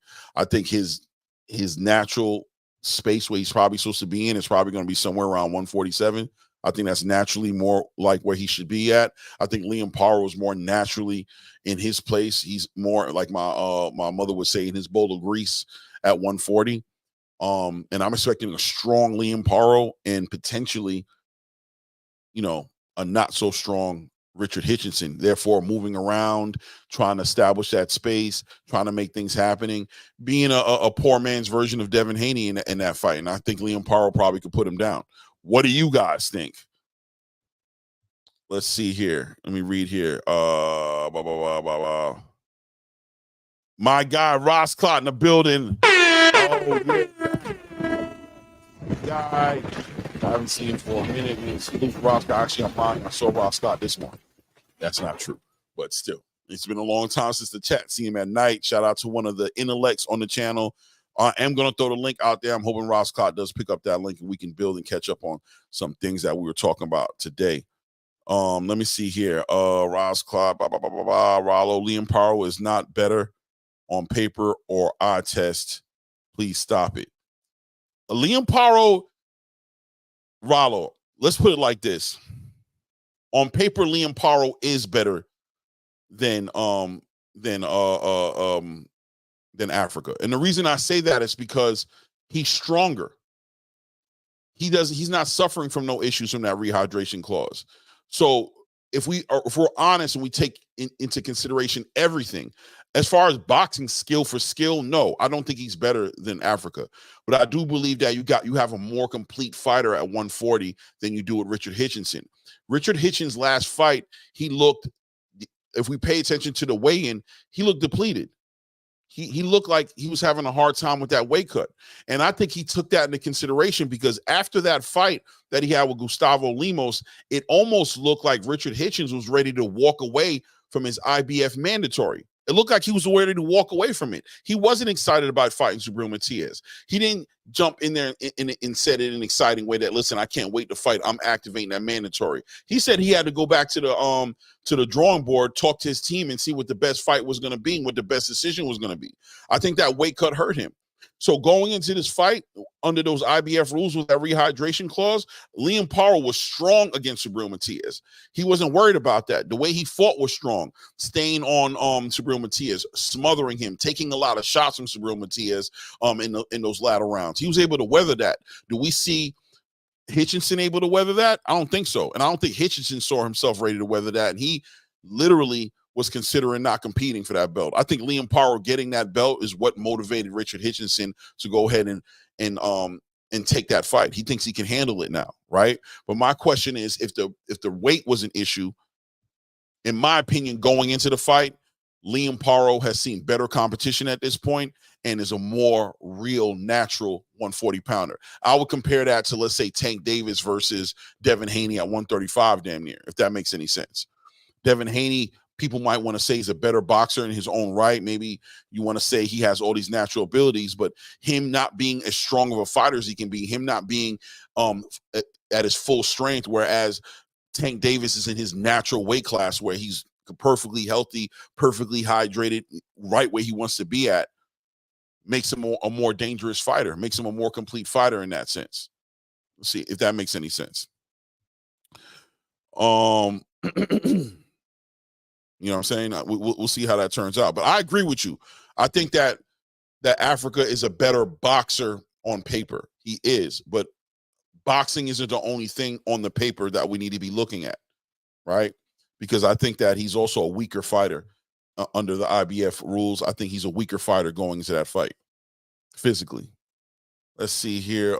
Jerome Bland, that's a great fight. Parro's underrated, and Hitchinson is not going to be able to do this fight, take this fight lightly. Yeah, no doubt. Ross Scott, Rollo Green, I don't give a F about either of them, but Parro has the better win. Therefore, on paper, he's better. Exactly, Ross Scott. Thank you. I miss Ross Scott, man. That's my guy. Anyway, let's see here. Bullet Gibson, Richard Hitchinson is really sharp sometimes, so I'm kind of iffy on this fight. Yeah, Bullet, you're right. He's a very sharp fighter. And like I said, I don't want to diss him because if I call him a poor man, Devin Haney, I'm probably throwing shots at him, right? And that's not what I meant to do. But what I meant to say is when you think of Devin Haney and how he boxes, Richard Hitchinson gives you a lot of Devin Haney energy. But Liam Parro is a great boxer. You're talking about somebody who's able to cut that ring off of Montana Love and get him out of there. Montana Love is an elusive, slick fighter. He's not brand new to this slick black fighter energy. Liam Parro is very familiar with it, and he's strong. He has the right belt, because the belt he has kind of neutralizes a weakness that he would bring to the ring, which is somebody coming in gaining 25 pounds a night of the fight, or even 20 pounds a night of the fight. It controls it to where the fighter in front of him has to be inside of that 10 pounds. That evens it up for somebody like Liam Parro, because now you're not overwhelming him with strength. You have to be there with him. And when you're there with him, his natural strength, being that he doesn't have a problem with the rehydration clause, evens it up a lot more. And Gustavo was able to hurt Gustavo Lemos was able to hurt Richard Hitchinson, right? He was able to send him around and hurt him a couple of times. Let's be honest. And Gustavo Lemos turns out he's actually really a lightweight champion or a lightweight fighter, right? He's about to compete against Keyshawn Davis at 135 pounds.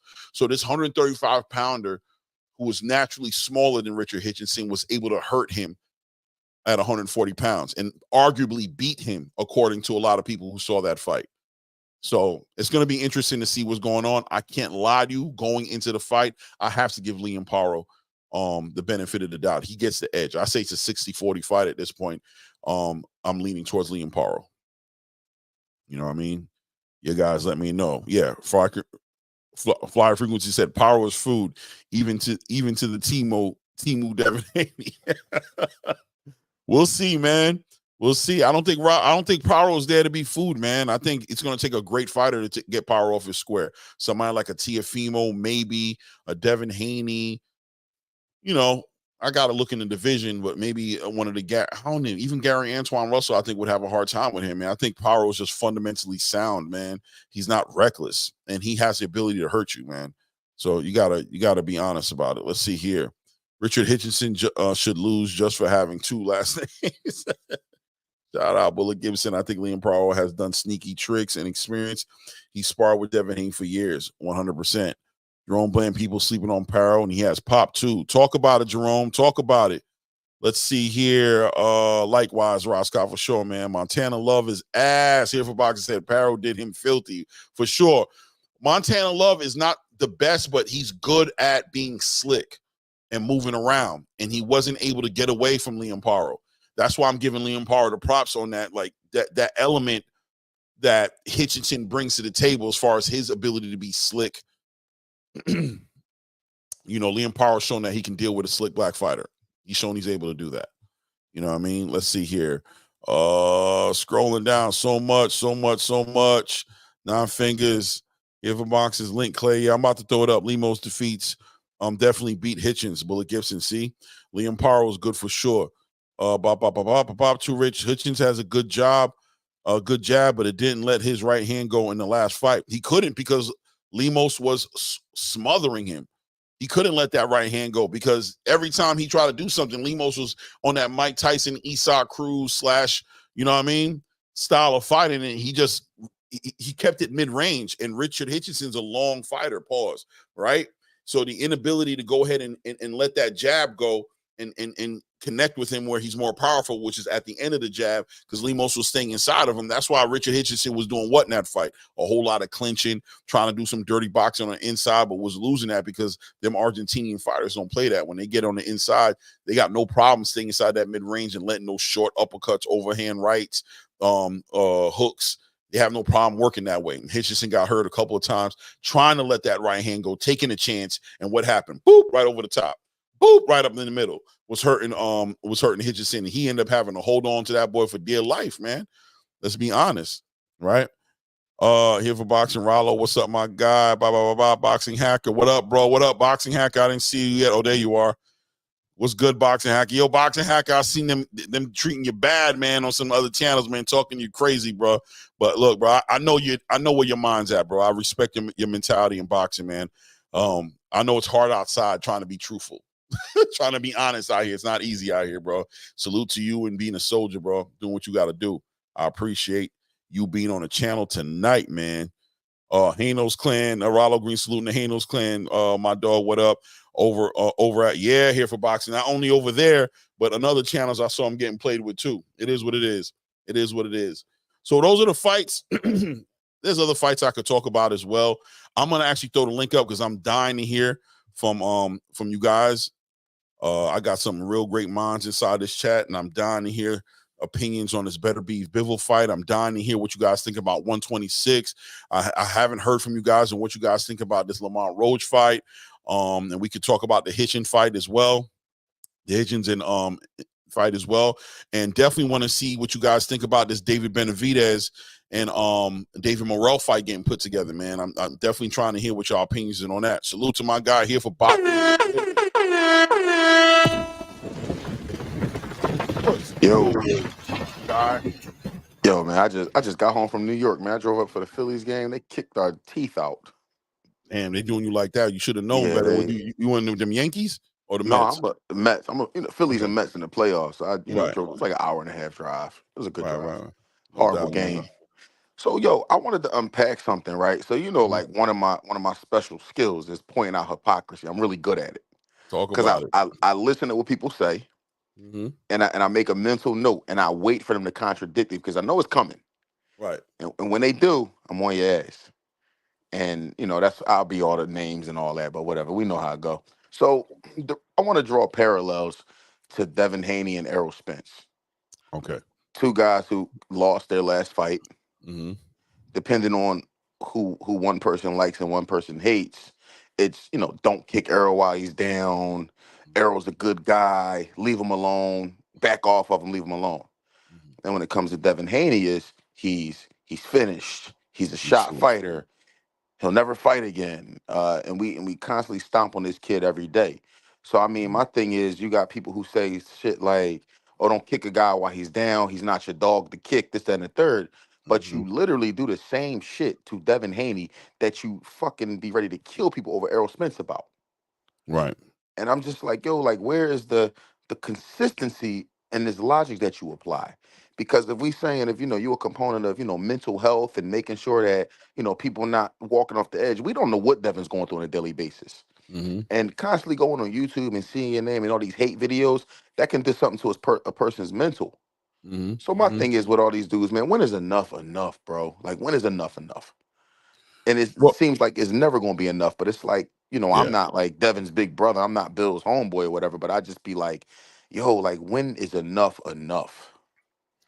It'll never be enough, bro. And I think what's happening, and I'm hoping that channels like this one, and there's a couple of other out there that are growing in their own right, you know what I mean, and doing the right thing. What you got is people who are compensating with their shortcomings on boxing, on shortcomings on actual interest in boxing. Right.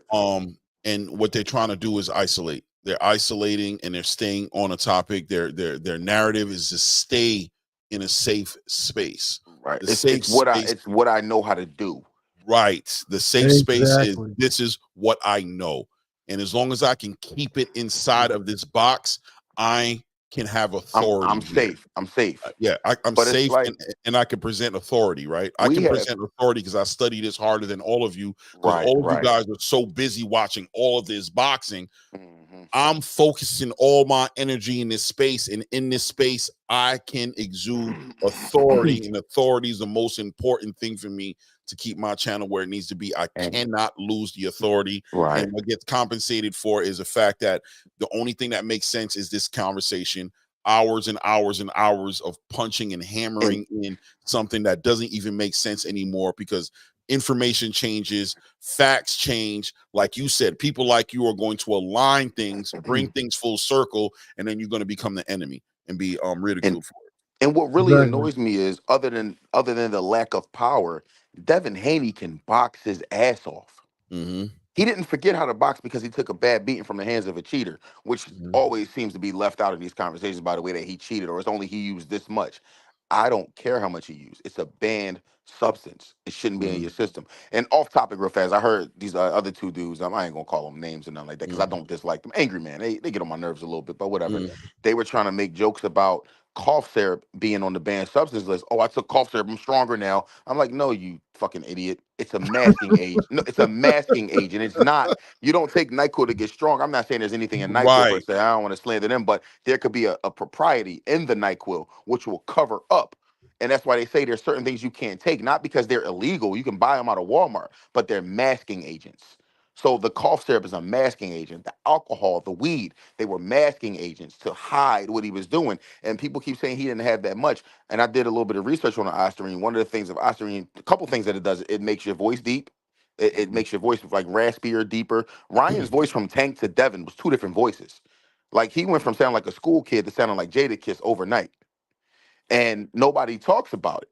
Listen, I And can bring up a video of me on Mill City right when the actual fight was put together with Ryan and Devin Haney, right? When it yeah, was put together right after the Rolly Romero BS, and he put the fight together. Ryan Garcia was doing an interview with that kid Neon something. I can't remember his name. Neon something. This kid that has like 1 billion followers, right? Ryan was talking to Neon and he sounded so hoarse, and he sounded like he had like the way I described it was Ryan looked like he was going through a second puberty. Yeah. You know what I'm saying? And I've said that. I was talking to Zab Judah in Mill City. I was having a long conversation with them, and I was like, did anybody notice how Ryan looks and how his energy is and how his voice sounds? Yeah. And I kept pushing it. They're like, nah, I guess, I said, I mean, maybe he's smoking weed and the weed got his voice deep, but maybe something else. And then you'll see in the video, Mill's like, yo, bro, hold on now. Sounds like you're accusing him of something. You don't want to just say stuff like that without having proof. And I said, nah. And even Zab got at me. Come on, bro. Don't discredit the fight, man. Ryan ain't doing that. He's just getting ready for the fight. And I said, I don't know. It sounds crazy. And the only reason I brought that up is because later on, as things developed, everybody tried to jump on Devin Haney's little brother, right? Oh, this kid predicted it. How did he know this? How did he know that? Oh, you think this 12-year-old kid knew something? Right. Shut up. I said what he probably saw was what everybody else was seeing. There was probably a conversation going on at the Devin Haney camp. Like, do you notice the changes in this motherfucking kid? Do you notice the things he's going through, the emotional changes, how it was the personality change, how he's crying, how he's having a used to be the nicest. His voice is changing. Are you guys not noticing all these damn things that are going on? Ryan used to be a nice, he was a nice, soft-spoken kid once upon a time. And what happened to him overnight? Everything changed. It was the drugs. Obviously, it was a drug. And what's so funny is how people will defend it. I'm always like, someone else say, "Oh, we don't know how much the Austrian hurt him." I'm like, Austrian's illegal, dude. Like, what are we even talking about? Why are people even get mad at Devin for? I don't understand. Well, because why get mad at Devin for somebody else cheating? If you hate Devin bad enough, you can go through the documents with a fine-tooth comb and pick little shit out to make arguments against Devin. But the bottom line is Devin was cheated. All right, Rick Timms, you said the Austrian didn't matter rounds 2 through 6. I'll tell you why. Because fatigue didn't set in yet for Ryan. That's why. It was the second round. He got his second win around the 7th round. He went Super Saiyan from 7 to 12. He got his second win. That was the Osterine, Rick. It doesn't make you Super Saiyan the whole time. Like, if you're coming in fresh, it preserves freshness, bro. It helps you get fresh again. It helps you find your wind again, bro. Like, Rick, I like you, so I ain't going to say nothing crazy or whatever, but I'm saying that it's from round 2 through 6, he wasn't tired yet. He did get tired in like 3, 4, 5, but then all of a sudden, boom, it all came back. And also it helps you keep your strength when you're cutting weight, which is very important. So it's imagine illegal, Devin you know what I mean? Like, weight, and Ryan is like keeping all his strength while cutting. He didn't even cut to the mat. Exactly. He didn't exert the same energy. Yeah, like Devin probably came into that ring 70%. Ryan was like at least 95%. Ryan was probably 105, bro. Ryan was just feeling like he normally feels, Yeah. But if you look at him from the Devin fight and Ryan, he looked like two different people. I mean, and I'm gonna bring Dub. I'm gonna bring you right in. Just give me 2 seconds just to say this one thing. And also to keep it simple, right? Because people try to measure the effects of a drugs, right? They try to say, oh, this amount was in there and that amount couldn't have done this, that, and the other. And none of us are doctors, right? None of us can sit here and say what can something do, what will something do. But it comes down to a certain point where you have to acknowledge who you are and who you're not. You're not a scientist. You're not a doctor. You're not a fucking expert on applying steroids. You're not even a lawyer. Right. So what do you have to go by? You have to go by the damn rules. And you have to assume that whoever put the rules out understood something that you didn't. And that's why they said under no circumstance any amount is going to be allowed in your system. Why? There's multiple reasons why. It's not just about you guys using your elementary perspective on how this Yale level, science level thing is happening. It's up to you to understand that, listen, bro, the amount that's in his system represents that it's in his system. And it being in his system says that we don't know how much he used. We don't know what masking agents he used to cover up what he used. We don't know how much got flushed out of his system.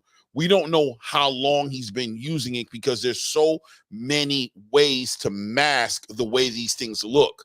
There's so many ways to do it. We don't have the time to try to figure out if it's in your system we're going to hold you accountable for it immediately, and you're going to be disqualified from it. And you know better. It's on a list of things you're not allowed to use. It's not something that comes in your cornflakes or comes in your Fruit Loops or comes in your protein. That's not where it comes from. It's something that you have to go out of your way to put in your system. You have to get it. 100%. You know what I mean? And that's what people have to acknowledge and take it for that. And it's not about hating Ryan Garcia, but the accountability should be there. And the whole idea that you're putting all your energy on focusing on Devin Haney and trying to talk about his loss. Because I can also go in and say, listen, I'm going to acknowledge the fact that Devin didn't put his right hand up, that his strategy was flawed, that he was over-aggressive at times. He was being a hothead. He was too busy trying to get his lick back. This is not this acknowledging that Ryan Garcia cheated by using performance enhancement drugs doesn't nullify Devin Haney's own responsibility and what he contributed to him losing as well. But when you guys fight so hard to make it not a factor, like Ryan did nothing wrong. Yeah, it just looks bad from the outside looking in. It just looks bad. It doesn't look as a good. black man, what it really is crazy. a personal hate. It's not real. It's not boxing hate. That's a lot of these fans. I don't know if it's stimulated from so-called channels, which I'll keep nameless. A lot of it is actually like true hate. Like I've talked to people before. I'd be like, "Why do you have problems with Devin Haney so much?" They'll be like, "I don't like his father." I'm like, "Dude, you don't even know his father. What do you mean you don't like his father?" And what does that have to do with the boxer? Right. Guys, hold on. I don't want to like go too far, but I do want to acknowledge that Dub is in the building. He's sitting here patiently. He's sitting here patiently listening to us go off. We're kind of forgetting about him. Salute to my guy, Well Connected Boxing. And by the way, you guys got to subscribe to his channel. His interviews is fuego. Your boy getting right there in the building, right in the gym with some of the fighters at like the likes of Antoine Russell, Gary Russell, Lamont, Roach. He's moving all over the place. Busy dude, man. Salute. It's called Well Connected Boxing is the name? Well Connected Boxing. His channel is on fire. Well Connected Elite. Well Connected Elite. Right, Well Connected Elite. He gonna make sure he come out right. I hear you. Well Connected Elite, bro. While you talking, I'm actually looking for your channel so I can put your link in the chat. Go ahead, Dub. My man. What's up, man? What's up? Hey, one thing I want to hit on since y'all talking about Ryan Garcia. Do you know the Undisputed game came out for early release, right? Yeah. They took Ryan Garcia and Teofimo Lopez off there. Yeah. Yep. Teofimo. Why Teofimo? Cancel culture. The racist stuff. I guess because of racist cancel slurs. culture. Yeah, they took both of them off the game. So now neither one of them ain't on the game no more. That's another conversation we're going to get into tonight as well. As far as that's concerned, as far as how loose these fighters like the Teofimos and the Ryan Garcia feel so empowered to push these racist narratives, whether it's real or not, whether they really are racist or they aren't racist.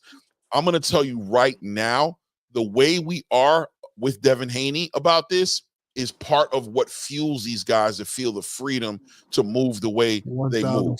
Because the community has become so desensitized that we will check each other. We'll bring each other down for bringing up these things that they are overwhelmed with confidence. Listen, none of you got the balls to go up on none of these channels and call a Mexican a spick, to call and get away with it. Yeah, it ain't sliding, bro. It ain't sliding. You ain't even trying to do it. But there now you have the Teofimos and the Ryan Garcias that are overwhelmed with confidence. They feel so entitled to be able to just wield this however they feel like wielding it. And we're just over here. Not only are we taking it from them and not pushing back on them hard enough, but the ones of us who are stepping up to say it's a problem, our own community will strike at us and check us and put us back in place to let us know to shut our mouths. It's embarrassing. But go ahead, Dub, my bad. Yeah, I was just touching on that. As far as I came late, so I don't know what else y'all was chopping it up about.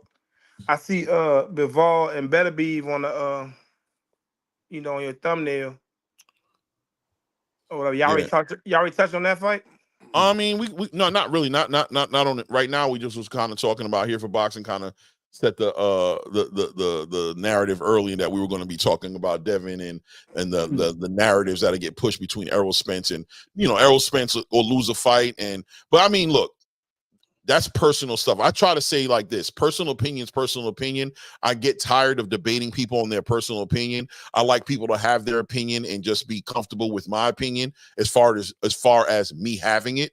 I think in the boxing space, people are uncomfortable with you having your own. By the way, I just do Well Connected link in the chat. If you guys are there, make sure you guys subscribe to that channel. But you know, respect my opinion. I'll respect yours. I'm not here to change your mind. But if we can communicate, we can agree to disagree, and we can find common ground on the respect we have for each other as men, then we could probably move far in conversating about boxing. You know what I'm saying? But I think the facts are the facts. And the facts are the man cheated. The facts are he had this in the system. The facts is it's a performance enhancement drug and it enhanced something about his performance. The fact is Devin Haney wasn't enhanced. He did what he was supposed to do. He made weight. He wasn't enhanced. Ryan Garcia didn't make weight. He was enhanced. We can hold Ryan Garcia accountable for what he did, and we can hold Devin Haney for what accountable for what he did as well. It doesn't have to look the way it looks right now, which is a whole community hating on one man that looks just like 90% of this community and holding this other guy up on a pedestal who's not only not necessarily part of the community, but has vocally communicated his disgust for you as a person, as a spiritual being, and as a and anybody who looks like you.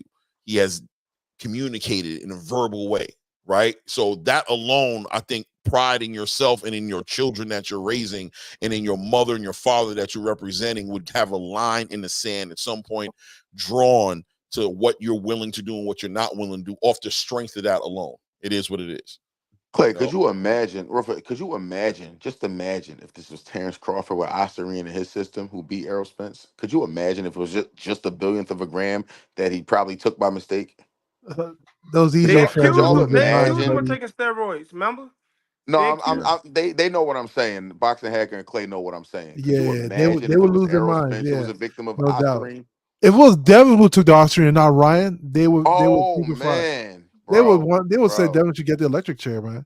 Yeah, man. You know, they would crucify that brother. You know. Yeah. But it's a double. It's just a weird standard. I think Claymore hit the nail on the coffin when he was like, the reason why even Ryan's able to say all these racial slurs and talk about George Floyd getting dug up is because those people that don't like Devin Haney want to make sure to not disqualify Ryan so they can use him as a sort of like a weapon to keep Devin Haney down type thing, you know. Yeah.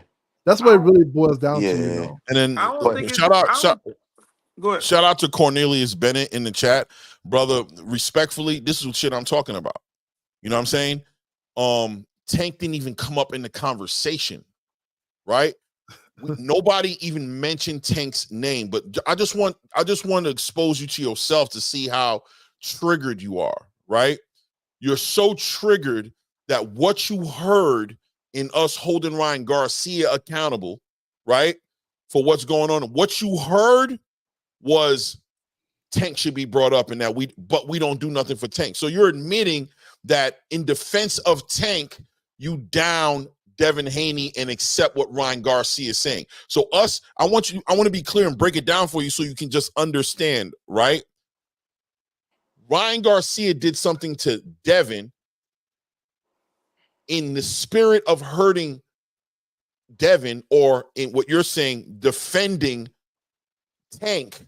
You look at us holding Ryan Garcia accountable as indefensible because of what you feel like Devin does to Tank, or what you feel like we do to Tank, or what you feel like other people do to Tank. So that's just proving that you're literally defending what Ryan Garcia is doing, and that you won't hold Ryan Garcia accountable off the strength of Tank Davis. Yo, you know what's funny? I'll tell you something funny, Claymore. What do Tank got to do with that? One guy told me this, right? I saw this guy say like he would every time online he'd always be like, yo, let's keep Devin Haney down. Devin Haney's never gonna have a career. Devin Haney's, is trash, blah, blah, blah. He says for weeks on end, right? So one day I forget how this conversation started. And he was just like, so they say, hey, boxing hacker, who you think's gonna win? Like Tank or Devin, I said, I always favored the boxer, so I probably just would roll Devin, even though he did have a rough outing. And he was like this. He said, you're always hating on Tank. And this is the same guy who I sat here looking for weeks talking about Devin Haney is going to hell. Devin Haney is doing this. I'm like, what happened to boxing fans, man? Yeah. Yo, They look get at what Rolling they've with gotten Punches said. emotionally attached to these people. Rolling with Punches says people assume Ryan consumed intentionally. That's emotional. Shake my head. Come on, y'all. What the F? Nobody is saying or even arguing as to whether or not he took it intentionally or non-intentionally. It was in his system. He cheated. If Like, you murder somebody by accident, you murdered them. No, You know what I'm saying? Ryan, You murder them first. Now, as far as the punishment is concerned, time he gets, things of that nature, that can be figured out in the court of law, right? But as far as the murder happening and the effect of the murder, the family that's missing the person, the victim, the person not being here anymore, the murder still holds the weight of a murder, and you're still a murderer. You know what I'm saying? For doing it. Killer. Either way you look at it, yeah. Yeah, bro. So we don't need to get into you look at it. Why do we care? What are you talking about? People assume Ryan consumed intention. That's an opinion. I can sit here and say I think he took it intentionally. You on the other side of the argument can say that he didn't take it intentionally in your opinion. We can agree to disagree or do whatever we do on the fact. But the fact is that can't be played with is he had it in his system, and it was his responsibility as a fighter to be aware of what he was putting in his system. He dropped the ball. Accountability served over. There's nothing to defend. There's nothing to defend. Sorry. You know, it's wild, man. And then this whole court, the whole court case thing, I keep hearing people talking about, oh, Devin should get it back in blood. It's too soft. I'm like, what? Get what back in blood? Devin Haney is a fighter that owns a promotional company.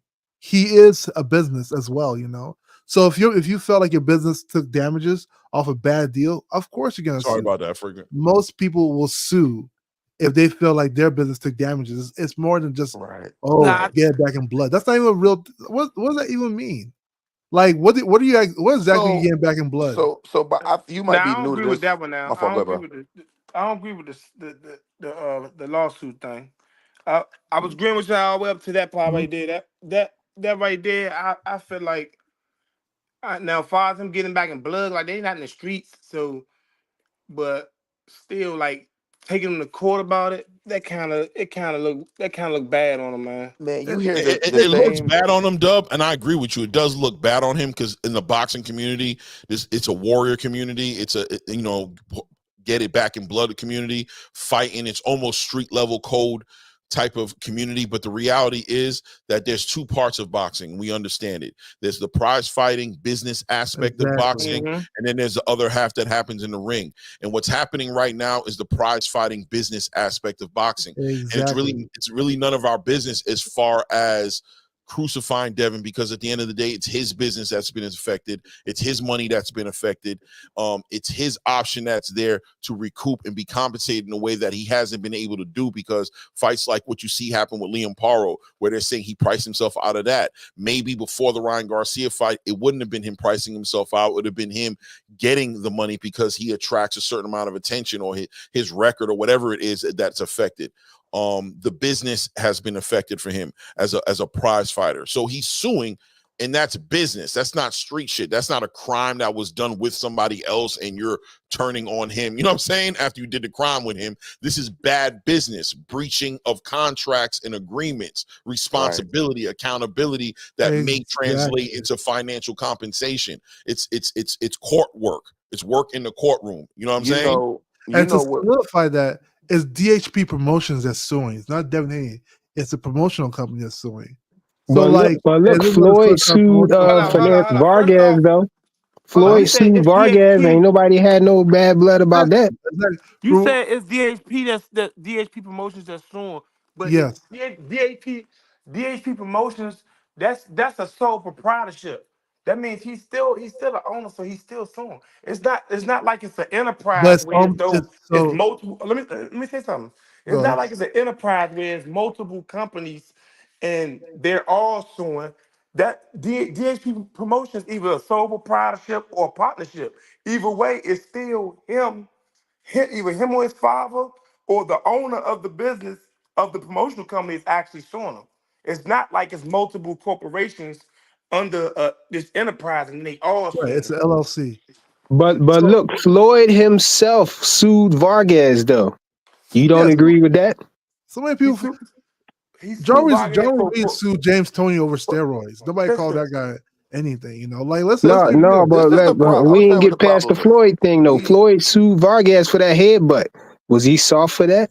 Not Vargas. Because that headbutt was like Ortiz. that no, that headbutt. wasn't Vargas. That was That wasn't Ortiz. Vargas. Well, That was Ortiz. Victor My bad. Ortiz. yeah, that was Yeah, Victor it was Ortiz.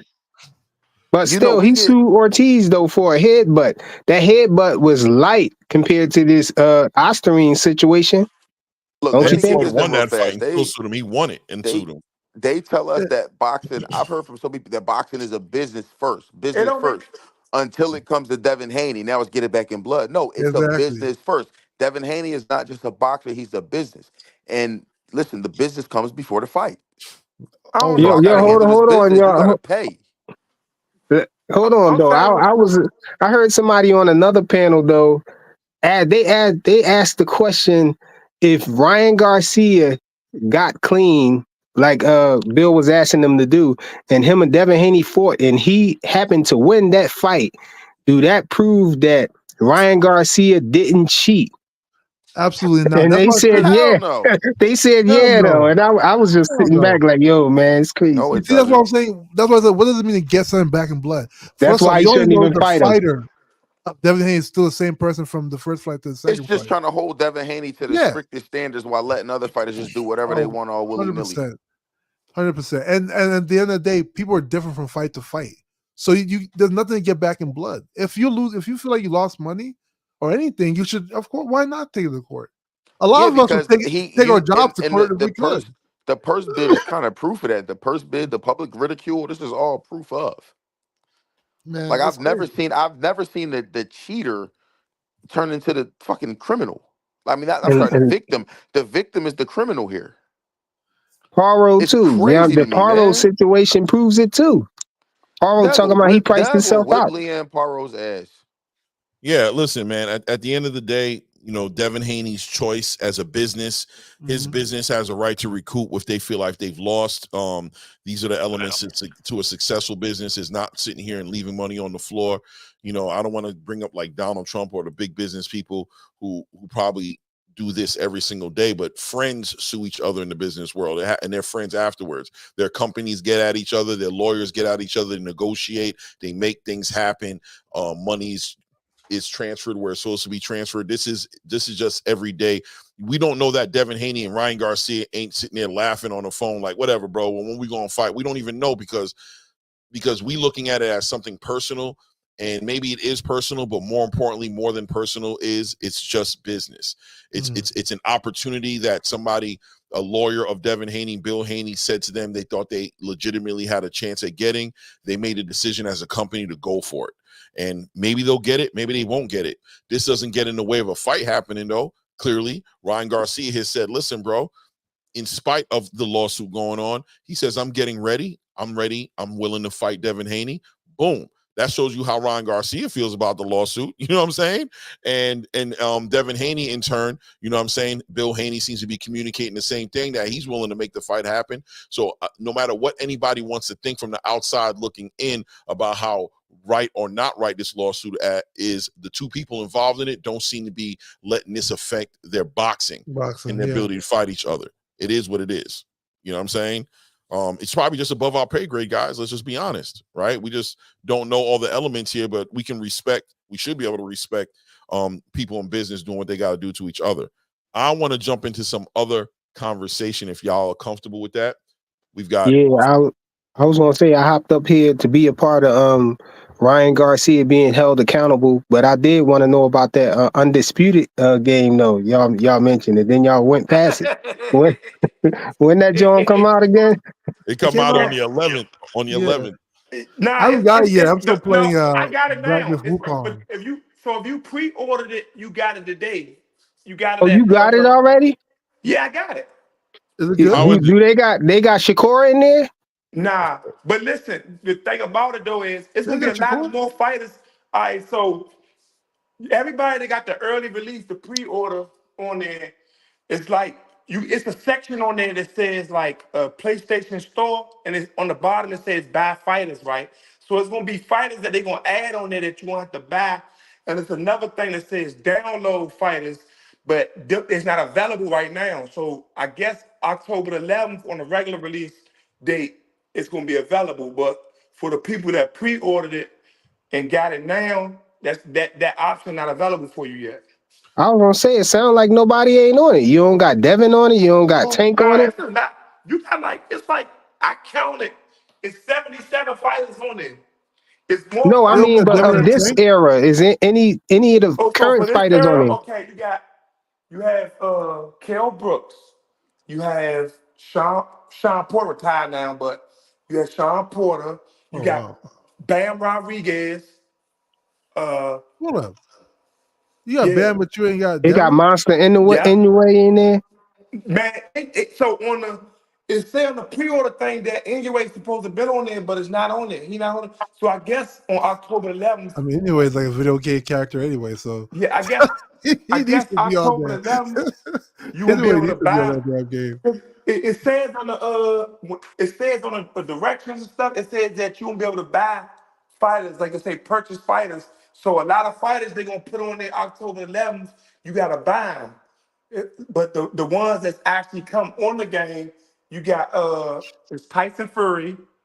Let me see. I'm gonna do the heavyweight division. You got Tyson Fury. You got Usyk. You got Wilder. You got Wilder.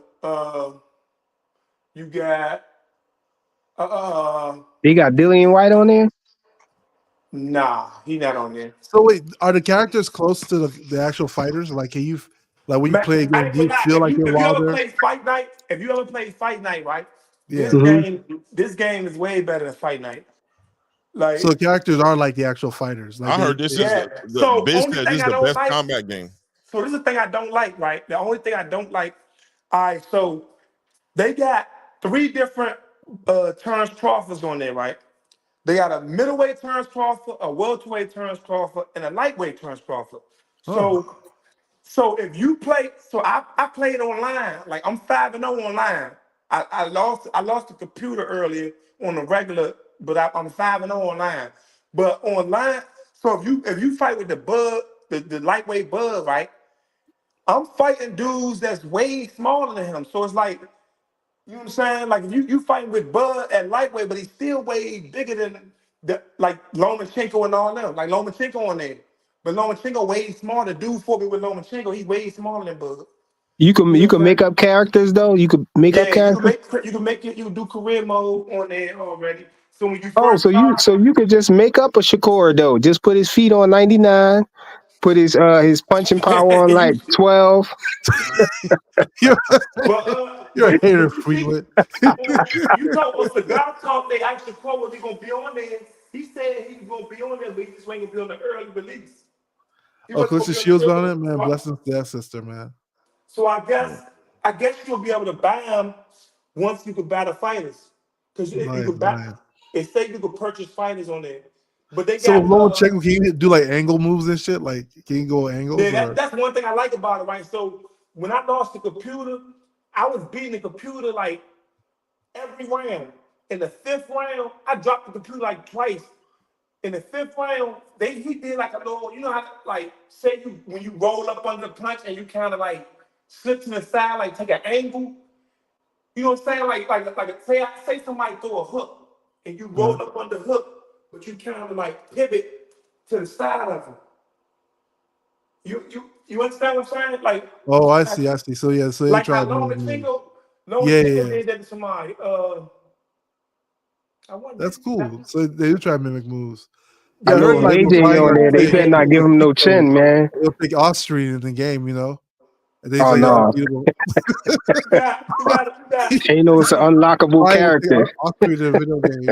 You got a mid-com on there, Canelo on there. Yeah. They got Jamie. I never knew Jamie McGee fought at lightweight. They got him. Jaime McGee. Jaime McGee fought at lightweight. Jaime McGee. They got him on 3 different weight classes. They got him on lightweight, welterweight, and middleweight. What? Hold on a second Yeah. here, bro.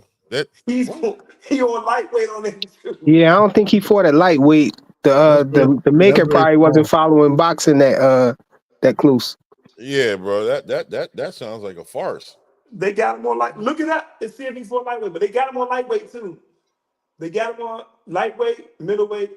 I can never spell his first name right. Is it J-A-M? It's Jaime. And how you spell Man, monkey? you guys got me thinking. Nah, I definitely gotta get that game. MUNGU. I forgot the rest. Hi, man.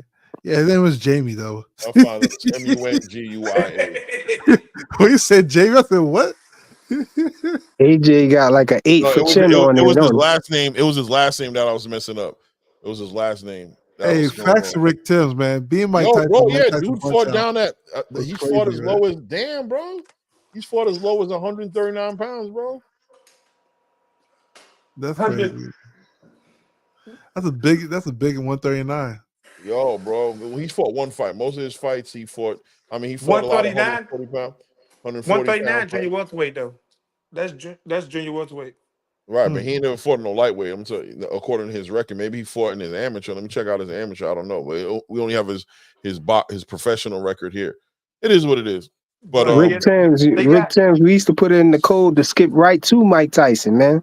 Yeah, they got Mike Tyson on there. They got ain't no game beat Mike Tyson Punch Out. That was a shit back in the day. Let me see who else they got. They got like 4 Roy Jones on there. Hold up, they got a middleweight Roy Jones, they got a light heavyweight Roy Jones, they got a heavyweight Roy Jones, then they got 94 Roy Jones, they got a 94 Roy Jones. You got him with the little rat tail on the back. His neck. I ain't played with him. Y'all must have forgot. Y'all must have forgot Roy Jones.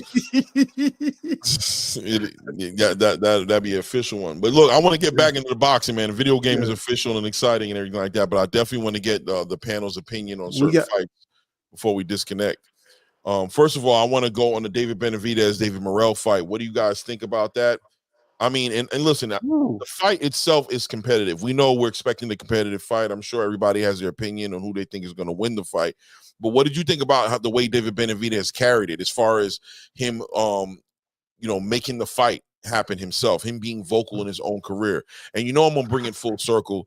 Do you know what I'm gonna bring it full circle to? Right, I spoke on it already earlier when we started the show, but I'm interested in the panel's opinion on David Benavidez taking his own career in his own hand, making the phone calls, putting the fight together, letting the PBC know, listen, you may have plans on me fighting Jesse Hart and taking me from a main event to my own card to a co-main event to Tank Davis and Lamont Roach, but that's not working. I need my own card, and not only do I need to make my own card, but I want to fight the fights that the fans want to see. This is the fight I want to make that I want to make happen, and actually seeing it through as somebody who's not even a face of boxing. That's how I expect it to be done. Like at the end of the day, people keep talking about this Tank versus Roach fight, and I'm like, this is the only person Tank can fight. But look what when people want the fight, shit can happen. I think Morrell wanted to fight, and David Benavidez, salute to him, because he didn't have to do that whatsoever. He could have continued on. Been on a co-main with Tank and whatever, but he really wanted that fight. It shows you the type of person Dave Benavidez and Morrell are. When you want it, you want it. That's why I always believe, even with cross promotion, at the end of the day, it always comes down to the fighters. And if the fighters really want it, they can make it happen. And I mean, salute to those guys. Yeah, these fighters should feel a certain type of way about, people talking about they ducking somebody if they not really ducking them, I think that was real commendable what he did. I'm rocking with it. It's a solid decision, for him to go for Morrell instead of, he could have fought anybody, besides him, So yeah. Me, I kind of disagree with the first guy said. To a certain extent, when you said that if the fighters want to fight, they can make it happen, right? And you talk to somebody that actually has I be around the fighters a lot, and I've been right there when they done FaceTime managers and promoters and actually try to make certain fights happen and they don't be up for it. Like they feel like certain fights is not ready for certain fights. Or you know what I'm saying? There's a lot of stuff that you hear in the media that be lies. Like we hear stuff like if you just sit back and like say if I didn't know none of them, know nobody, a lot of stuff I would, you know what I'm saying, run with too, or I would believe because this is my only like outlet of information. You know what I'm saying? It's the only way I know, you know what I'm saying, what's going on. If I'm just looking at like different content creators and podcasts, I'm gonna run with it too. But some of that stuff be lies. Like some of that stuff just be stuff that people just came up with just to feel like they had the news first and they put it out there and then everybody just run with it. You know what I'm saying? And like me and Claymore had numerous talks and Claymore like, for real? And I'd be like, yeah, like that ain't even, you know what I'm saying, what's going on? You know what I'm saying? We both be like shocked, like, cause we hearing it on different angles. I can give you one example right now. Like, and he know what I'm talking about with the Tank and the Rayo thing. Like everybody was running with Tank about to fight Rayo, like they about to fight or whatever. They waiting for Rayo to sign the contract or whatever. And that was false. That was BS. They wasn't even never supposed to fight. Like Mm. they said they talked that man people's one time and that was it. You know what I'm saying? But we was still running with that they waiting for Rayo. You know what I'm saying? Like it'd be a lot of stuff that be put out there that like a lot of us like see it and be like, oh, that's what it is, and everybody run because certain people said, you know, oh, he's a reliable source. But the whole time he just heard it from somebody else and he just running with the same information. So sometimes you got fighters that be wanting to make certain fights, but they promotion team don't be behind them. You know Well, what I mean? Well, my pick is David Benavidez. You know, I like David Benavidez over Morrell. I think the hand speed is going to be a big part of it. And well, that's the size. You know, I think they close to size, right? They kind of close, right? I think He ain't David that much Morrell's I more bigger of hear a than. that. natural 175 pounder. I think like a Say that half an again. inch apart. Would you say, Clay? I said I think David Morrell's more of a natural 175 pounder. I think yeah. he's just a little bit bigger. Pause. You know what I'm saying? I think David Benavidez. I think that's another thing. I think David Benavidez gets like this rap like he's this heavyweight fighter who's fighting at lower weight classes. And I ain't gonna lie to you, bro. After seeing him standing next to a two-toner superstar and a couple other people, he's a regular dude, bro. Dude's standing about 6'2", bro. You know what I'm saying? He's 6'3". not. He like 6'2" Well, and a half, 6'3". yeah. I I mean, he's thought, just I not this thought, But he towering. was a former fat boy, so it's sort of like Yeah, I he's not thought, this he I took thought, over. towering Yeah. inferno. I He's thought not that. both of them came from 168 though. Didn't they both just move Yeah. up from 168? Yeah, no, I'm just saying that David Morrell's more of a natural 175 pounder. Like he's filling in the weight. He's more. He's Walk around even at like that. 168, right? He's just a bigger guy who was cutting the weight to be at 168. Whereas David Benavidez is in the same conversation, but it just looks like David Morrell's a little bit more dense. You know what I'm saying? You know what I Yeah. Who mean? looked the Morrell best in didn't their look that last good in his fight? last fight either, though. I don't His think last fight, he was at 175. I mean, 175 though, right? They both fought at Yeah. 175 last fight. That was Yeah. Riha season, right? Yeah. I didn't think he looked that good in that fight. Nah. You know. No, he looked But regular. He looked like a human being. You know what I mean? Where he Yeah, looked yeah. like I a mean, unstoppable force of nature at I, 168 but and I, shouts out to his 175. opponent. Might have been just Who as we I ain't good. talking gonna lie. about? Morrell though, right? Morrell, yeah. Yeah. I Benavidez didn't thought look good David either, but he Benavidez. came up and fought a big dude. Sorry, what'd you say? I thought they. I think I told you this, Claymore. I thought David Benavidez was bigger than what he was. When I seen him in person, like he don't look that big. I mean, I'm 6'5", right? But I thought like far as on TV, he looked kind of bigger far as with weight Because you look wise. at like compared to his opponents, he be big as shit compared to them Yeah, dudes, but man. see, when I seen him, so when the Tank, when he was on the undercard with Tank, I seen him out Vegas in the lobby at the casino at the MGM Grand, and he looked more like slim.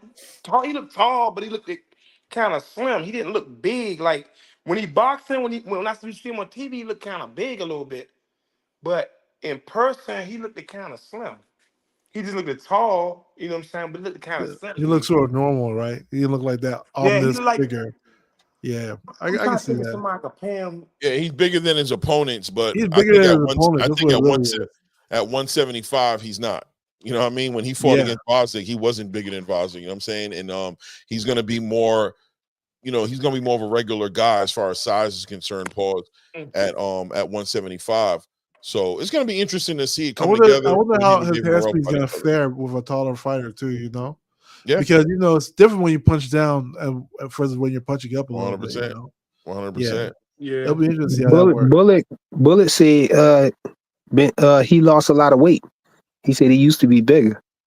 Benavidez. Yeah. Benavidez used to be He used a to be a fat big dude. boy. He used to be huge. Be a fat boy. Yeah. Yeah, not in boxing, just in his life, just in general. He was a fat but dude. I mean, two things. That dude has stamina like no other. That brother has a lot of hands. The way he lets his hands go is really crazy. David Benavidez lets his hands go. You know how you mash the buttons on a controller and let your video game character go off? Right. That's like Benavidez. Yeah. I think he gassed out that last fight, me. though. I think the last fight, he gassed out them later rounds. Yeah, it looked like he was having some conditioning issues in that fight. Yeah. David went into that fight. He went into that fight with just not 100% who he is. He went into that fight. So he was bigger. Remember, he said both his hands messed up too, though. His hands messed up. He had scar tissue over his eye from getting a cut during training camp. He had a whole bunch of different things going into that fight that kind of put him at a disadvantage. But it'll be interesting seeing them fight. They're calling for the fight to happen around January 25th. I'm hearing that's the. I'm here for it, man. I'm here for it. Yeah, they're screaming for it then. But I think most importantly, what Boxing Hacker was saying, as far as the attempt, the vocality that these fighters have, and that a lot of them don't use, and it comes back full circle to somebody like Tank Davis, right? That's what we're talking about. We're talking about fighters who, maybe your team has a plan on who they think you should be fighting. Maybe there's a strategy and the matchmaker is lining up certain fights for you. But as a fighter, if you really are interested in making the biggest fights, we expect you as fans to be more vocal, more active. We want you to fight for those fights. We don't just want you reaching out to fighters and inquiring and open up communication about availability and things of that nature. We want to see those phone calls be followed up with offers, attempts to make the fights happen. And no, we don't think that you have the power to make any fight you want to make, because the other fighter has to be involved in it as well, right? The fighter has to be willing to accept the fight, but it begins somewhere.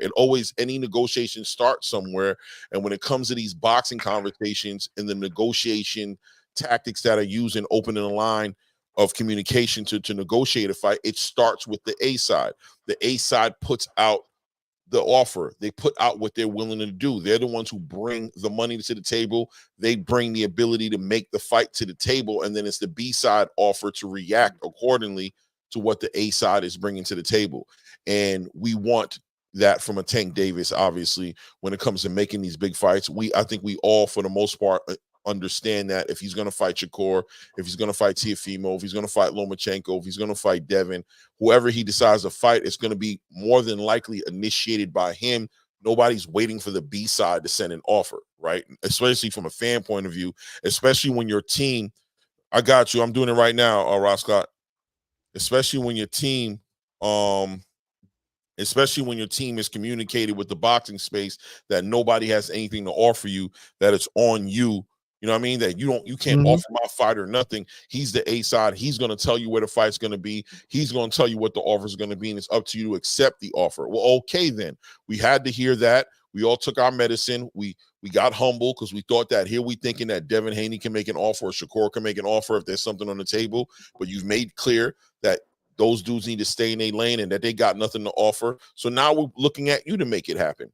And when you look at somebody like David Benavidez, who's not a face of boxing, he doesn't have that privilege. He doesn't have a $200+ million deal on the table with Amazon Prime to make the biggest fights that he can possibly make. And you see him take his career into his own hand and make something happen. Then obviously we know that it's not above your pay grade to speak in your own on your own behalf to make a fight happen. And if you're not speaking on it, the boxing space has a right to hold you accountable and say, yo, bro, why aren't you saying something? Why aren't you saying something? But they always say all these fighters aren't available. That's the key phrase for most people. Ross Scott, I put the link there. I don't know if you've seen it. You know what though? Claymore though, one thing though, I sat back like the last couple of days and watched, right? Like a lot of people be having picks with when it comes to their favorite fighter, right? In certain situations, like when it comes to picking fights, like to me, a lot of these fighters pick fights. Like a lot of these fighters, and not to take off, like even with Tank, like Tank, Shakur. I ain't gonna say Shakur really. I'm gonna say Tank, Devin. I'm gonna say a lot of them dudes pick fights. Like they don't. A lot of dudes don't try to go in them fights that they feel like is a big risk taking fight. Like it might look like that far as like on paper, but when you really think about it, like a lot of them pick fights. They duck certain fighters and they pick fight. I probably can name maybe like 4 fighters, maybe 5 tops that will probably fight anybody. But a lot of them fighters, they pick their fights. They handpick their fights. They don't really, a lot of them don't take, it's not like back in the days where as though all of them was fighting each other. They didn't care. They wanted to fight the top guy. Whoever was good, they was trying to see them. A lot of them guys like be picking their fights. They according to their style, they pick a guy according to their style, so if they style dominant, they feel like they can dominate this fighter with their style, they will pick that fighter. Like I can name in any of those situations with any of them fighters that we always talk about, I can name a fighter that they could have easily picked and fought them, but they didn't because they couldn't. They style wouldn't have looked dominant against that fighter. Right. Salute to Ross Clot in the building. Long time no. What's going on, man? Good health, good spirit back on the panel. And shout out to Too Rich as well. Too Rich, Mr. I Respect the Belts in the building. Two very what's going on? Panelists that come up here and always have something awesome to share. Salute to both you brothers. What's on your mind, Ross Clot? Hey, real quick, I don't mean to change the subject because I was in the middle of doing something when y'all was talking about Ryan Garcia. Can I just say one thing real quick about the whole suing thing? Because I know a lot of people are against the whole suing thing, and some people are comparing it to like Margarito and Cotto or whatever. And my thing is this, and this is just, I'm only speaking for me. Devin Haney fought someone who cheated, right? Fighting someone with a bad substance, right? Not only that, he fought. I don't know why people are defending this.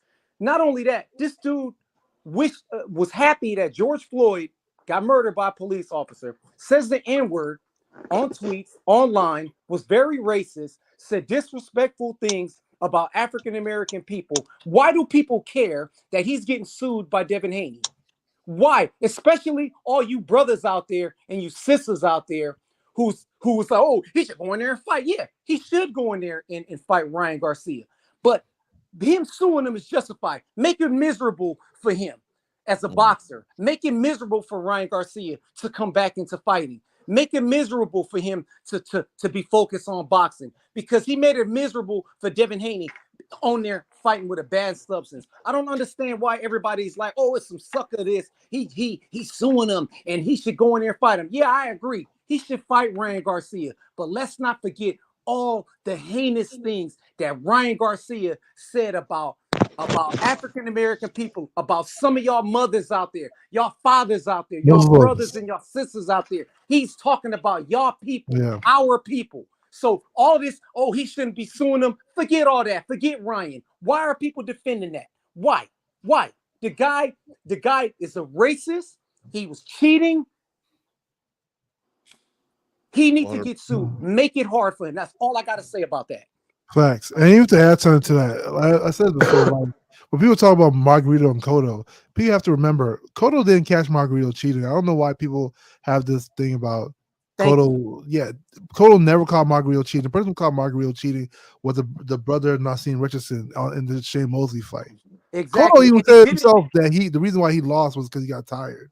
And the only time he even mentioned about cheating was when he showed a picture of Margarito's handwriting being torn, but he never called him cheating. And he didn't rematch him until 3 years later. About 4 or 5, I think, actually, right? But then, like, at the end of the day, if he had caught him cheating and he actually got hit with the plaster Paris, do you really think he wouldn't sue? Let's be real. Like, come on, it begs the question right there. If he had got hit with the plaster Paris and it had damaged him, Yeah, come on, man. People will just be saying things. But to your point, it's really that Devin Haney hate. I say it all the time. People, I don't know. I feel like a lot of YouTube channels like perpetuate this, but like there's this like underlying hate that these people have for Devin Haney, and it's to me it's beyond boxing. You know, because I'm not that person who's gonna be like, oh, I don't like this fight. I hope this fighter always loses. Blah blah blah. You know, like it's like true hate. It is. And disdain. Yeah. Yeah, because I've never seen an era where the person who was on the banned substance get praised while the guy It's celebrated. who lost Facts. is getting. Now people are like steroids. PEDs don't matter. Cheater. He got hit by I've never seen that before. Yeah, people are trying to become doctors for him. It wasn't enough. He was only a nanogram. It wasn't. And you know why I tell those people? I said, listen, if you believe that, go to VADA, stand in front of them, tell them why they should make Austrian legal. Do that. When you do that, I believe that you believe what you're saying. Yeah, no doubt. Guys, let me bring in Too Rich in the building. I know and I know we can get deep into it, and I definitely want to hear what he has to say. We got so much actual boxing to talk about as well. I want to talk about Beterbiev-Bivol. I want to hear your Ross Clot and Too Rich's opinion on the David Benavidez, David Morrell situation. I want to hear about 126 as well. We didn't talk about that. I don't know how interested you guys are in that. I think that division is picking up in a special way. I think there's possible Monster Inoue being interested in it. We got Turkey involved in the division. We got Nick Ball coming off a crazy performance against Ronnie Rios. We got Stephen Fulton hanging back. We got a whole bunch of stuff going on in the division. I think the division is going to jump, man. But we can talk about all that stuff. But shout out to Too Rich. What you want to tap in on, brother? Hey, yeah, man, I got 2 quick points because I ain't gonna be able to be on here but a minute tonight. I thought I was gonna get off early, man, but I'm still making the donuts, man. But first thing, something I ain't hear too many people talking about, you know, with the whole tank thing, you know my point, Clay. They know who they avoid and they know who they fighting, man. There's no accidents. Tank fans seem to think everything's an accident. He couldn't fight a guy, he couldn't fight, they got all these situations. What I ain't hear people talk about, if you listen to Lamont Roach interview on Cigar Talk, he says that him and Tank saw each other before Lamont Roach had the Garcia fight. He said the Tank told him to be ready. This is coming out. This not coming out of my mouth. Go listen to the Cigar Talk interview with Lamont Roach. He said that Tank told him get ready. We might be able to get some money together. So I think Tank put a half-ass offer out there with Loma, trying to lowball him. Because Loma come from Top Rank. He want that guaranteed money. He turned down the pay-per-view money with Cambosis, so he wanted guaranteed money. So when Coach Kenny, Calvin was talking about, they want $30 million, I really think they was talking about Loma. He probably wanted $8 or $10 million up front. And they wasn't trying to pay that, But I think Lamont Roach was always in the wings, ready, waiting and ready, because he said it out of his mouth. He told him to handle your business with Hector Garcia and stay ready. So this was already planned. They knew they was going to fight if the Loma thing fell through. I think Roach was the fallback plan the whole time. They reached out to Shakur. They reached out to them just to save face. But they knew who they was going to fight all along. You know what I mean? That's not true. That's not true. Well, I'm just going by what Lamont Roach said out of his mouth. I don't really have an opinion about it. He did say that they can get some money together. He said they've been in talks before the Hector Garcia fight or whatever, but it fell through. But what I'm saying, far as that been on the table for him, it wasn't. That deal wasn't been on the table for him. Like I know when they reached out to him and all that, exactly when they reached out to him. Like all right. But the next point I wanted to make was just as far as the lawsuit. We can go in deep all day on that lawsuit with Devin Haney. But I tried, like I said, that was Lamont. I'm giving you Lamont Roach statement, just to try to make it clear so it's not my statement. The next statement I want to give you was from Eddie Hearn. Interview I saw last night on Fight Hub, whichever one, with Eddie Hearn. When they were asking him about the lawsuit, he was like, it's a breach of contract. That Devin Haney actually got a case. It's a breach of contract, and Ryan Garcia violated the contract. It's a contract, and he violated it. That it might be more simple and plain than people think, and that more fighters now are going to be weary of popping dirty because they can get sued. And it's more so about how much you're going to get because they already awarded Golden Boy $1 million. You got to think about that. So that's why the lawsuit there is like, oh, you're going to get Golden Boy $1 million for Ryan Garcia popping dirty, but you ain't going to get Devin Haney then? So, I think that case is stronger than a lot of people think based on what Eddie Hearn said. I agree. I think lawyers are involved in this that have spoken to Devin, and I think that's what took Devin so long to finally pull the trigger on it. I think they were trying to gather as to how powerful and how much this lawsuit could stand in court and what the chances are of winning it. And I think some high-powered lawyers are involved in this that are like, okay, we figured it out. We think we have a legitimate way and strategy to attack this and put you on top. And I think that's why Devin and Bill are pulling the trigger on it. But look, this last thing, man, I'm gonna get out of here. But the Beterbiev and Bivol, me, Clay, I'm going with the boxer. But I know everybody questioning the power. What you got to understand when it comes with a boxer, he's gonna generate the power from combination punching, not by one punch power. But if you look at Bivol, his training, that man can box, man, and he got some slick combination punching. And I think when you look at the Canelo fight, it wasn't one punch keeping Canelo away; it was the combination punching. So Beterbiev have been outboxed and he have been dropped. So, at the end of the day, I expect Bivol to outbox him, but he gonna have to avoid the power. And I think if Beterbiev is to win, he gotta make it ugly. He gotta go in there and try to kill Bivol, off the rip. Don't let Bivol get in rhythm. Did you see what his wife did though? Bivol's wife. I heard about some of that stuff, but I ain't seen it. She did some wild stuff. Yeah, I heard about it. Like all his medical injuries and stuff. Yeah, they was talking about she was violating HIPAA violations and stuff. He was walking HIPAA violations. She was like, he has cuts under his arm. He can hardly see. I'm like, God damn. She said his ear. She said he can't take too much pressure to his side of his ear. One side of his ear, he can't take too much pressure. I ain't never seen a sister hate that bad in my life. His knee, she said one of his knees are bad. She said she want him to lose. She was like, Bivol, please knock him out. Oh my God, but I can't believe it. I'm gonna say this though, both of them has been dropped though. Beterbiev has been dropped. Beterbiev has been dropped multiple times. He been dropped. Beterbiev has been dropped multiple times. Yo, Bivol been dropped before. They both been dropped, so they both hit the canvas. But I think I'm gonna go with Bivol, not really because of just because he's a boxer, but I feel like Beterbiev hasn't faced nobody like Bivol. I feel like Bivol has faced like probably nobody to hit as hard as Beterbiev, but he has 4 power punches. He has 4 people that applies pressure that try to smother you and stuff like that. He fought Canelo. Canelo hit hard. But I feel like Bivol, man, he's real active and he throw punches and bunches and he know how to get around that hook and get that angle where though he'll throw like 4 or 5 punch combination once he get that angle. So I feel like, long as he don't get knocked out, which I don't think he is, I feel like he can kind of dominate the fight. You feel like he gets his decision, basically. Yeah, and see what people fail to realize too, what people don't look at is one thing I look at is a lot of fighters amateur pedigree.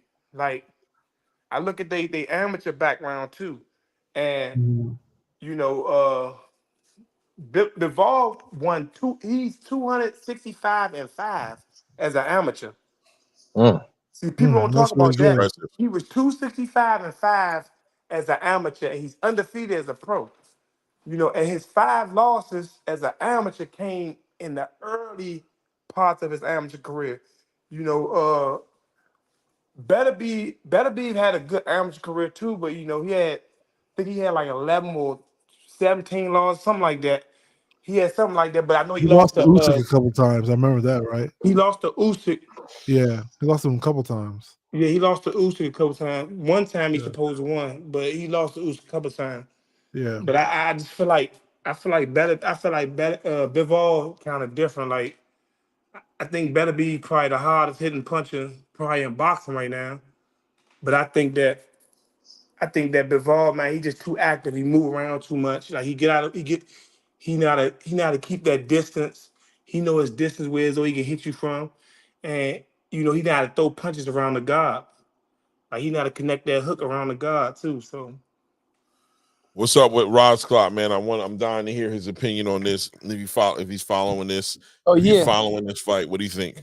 Well, I think it's a 50-50 fight, and I think it's a real good matchup. It's a style clash, right? You got a guy that needs to close the distance versus somebody that's a master at distance. So this is the type of fight that can make a really good fight for the fans, like like the boxer versus the puncher. But I think I'm leaning towards Bivol to win this. I just think he is going to keep his distance off, and I think Beterbiev will close the distance, but I just think Bivol is just going to be a little bit too sharp. A little bit. He's been more active. Beterbiev is almost 40. There's a lot of steroid allegation speculation, and my thing is this: for me, whoever wins, especially on Beterbiev end, it's just me. I don't think you're gonna be like an ATG status with 21 fights and you've been a pro since 2013. That's just my opinion. But other than that, I got Bivol winning by decision. I think he's gonna put a boxing clinic on him. Nice. But if he loses, I'm not surprised because this is 50-50 to me. Yeah, I don't know where to swing. Like normally I would go with the boxer here, like I think Bivol's style that I always say I feel like the Soviet Union style is always like a very tough style to beat. Especially the way they keep distance. You see how hard it was for Terence Crawford to like get it on Madrimov. I think if Bivol uses his feet well, I think he'll do good, But Beterbiev, like that guy is just a dog, he's like a junkyard dog, to be honest with you. I want to ask the panel a question on this Beterbiev-Bivol. We assume we going into this fight. I think we all are pretty educated on the fact, like Roscott said, we're going into this fight understanding that Beterbiev is the mid-range fighter. He's the power puncher. He's the guy who wants to bring the fight in close. He wants that melee to ensue so that he can land and get as many opportunities as he can to land that power shot. And we've acknowledged that Bivol brings that boxing pedigree, the IQ, the ability to establish distance, control distance, always knows where he's at in the ring. I mean, to sum it up in an easier word, he brings that athleticism to the fight. You know what I'm saying?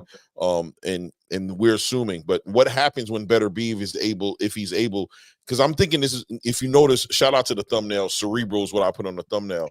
And I put it on there because I think this fight is going to be a lot more cerebral than people are anticipating it to be. In other words, Beterbiev's ability to think, strategize, and to execute on a game plan, I think is getting slept on a little bit because it falls under that IQ, and we kind of give Bivol that edge. And at the same time, I think that Bivol brings the ability to translate what he does into some sort of power, into an ability to give Beterbiev reservation on pursuing, jumping, closing that void, and meleeing with him. If both these guys are able to excel in this space, I just think that they both have the ability to bring the best out of each other. Is there a possibility that we can see Beterbiev boxing at a level we didn't think he can? And is it possible that we can see Bivol punching at a level that we never thought he could do? I would say Beterbiev, yes. I would say Bivol, I hope not. I think he needs to stay boxing, but Beterbiev, I can see him be a good, start boxing better, And not to say he's a bad boxer, I think he's a good boxer. That's right. And we look at that Caleb Smith fight, I think he stepped up his boxing game in there. He showed us a little bit. Caleb was controlling the distance, trying to control the distance.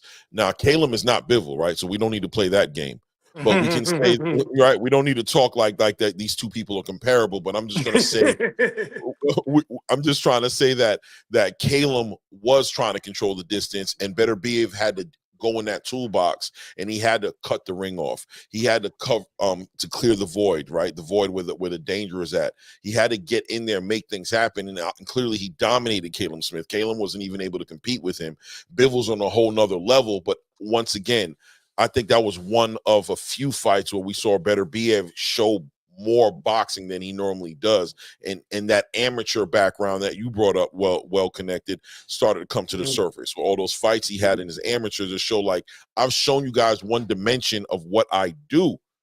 You know what I mean? I'm able to come up with this 100% knockout ratio, and I've shown you guys what I can do. But does that mean I can't do the other thing that I've clearly not had, that I clearly haven't had to do to be the fighter that you see today, a unified champion? The more decorated champion in the division is Beterbiev. Beterbiev, yeah. It's tricky a little bit, you know. I think he could definitely become better boxer. I don't think Bivol should ever try to like match his power. I think Bivol's game plan, you know, it should be his footwork more than anything. Even if he can match his power, I just wouldn't. It's just like too much of a risk. Because then you're in his territory, you know. You want Beterbiev to be in your territory, and this plus if Beterbiev is moving, you know, if you're moving, it's hard for you to land power shots because you sort of have to sit down your shots, right? You know, so that's gonna be an issue with it, you know. But I will say one thing, and I'm about to go, guys. So I'm gonna leave you with this, right? I will say one thing. I did watch a press conference. Beterbiev's attitude seemed more lit than Bivol's attitude. And I'll say this why. I'll say Bivol said, you know, when you hear him talking, Bivol was like, yeah, you know, I don't know what's gonna expect to happen, but you know, I'm just gonna do my best. You know, we're gonna play the fight well. Beterbiev was like, bro, I don't like you. I'm not gonna like you in this fight. That's it. We're gonna fight. I know what's gonna happen. You know, like Beterbiev gave me that the ominous feeling, you know, like sort of like how Crawford was when he walked into the ring. You know, Crawford was just like when he walked into the ring against Earl, he was just like seemed very like about that action, you know. So I will say that. But may the best man win. Who knows?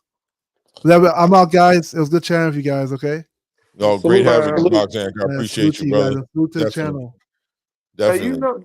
You know, somebody said, you know, Bivol got that Russian style. Both of them from Russia, though. Just one moved to Canada. Beterbiev moved to Canada, but he's from Russia too.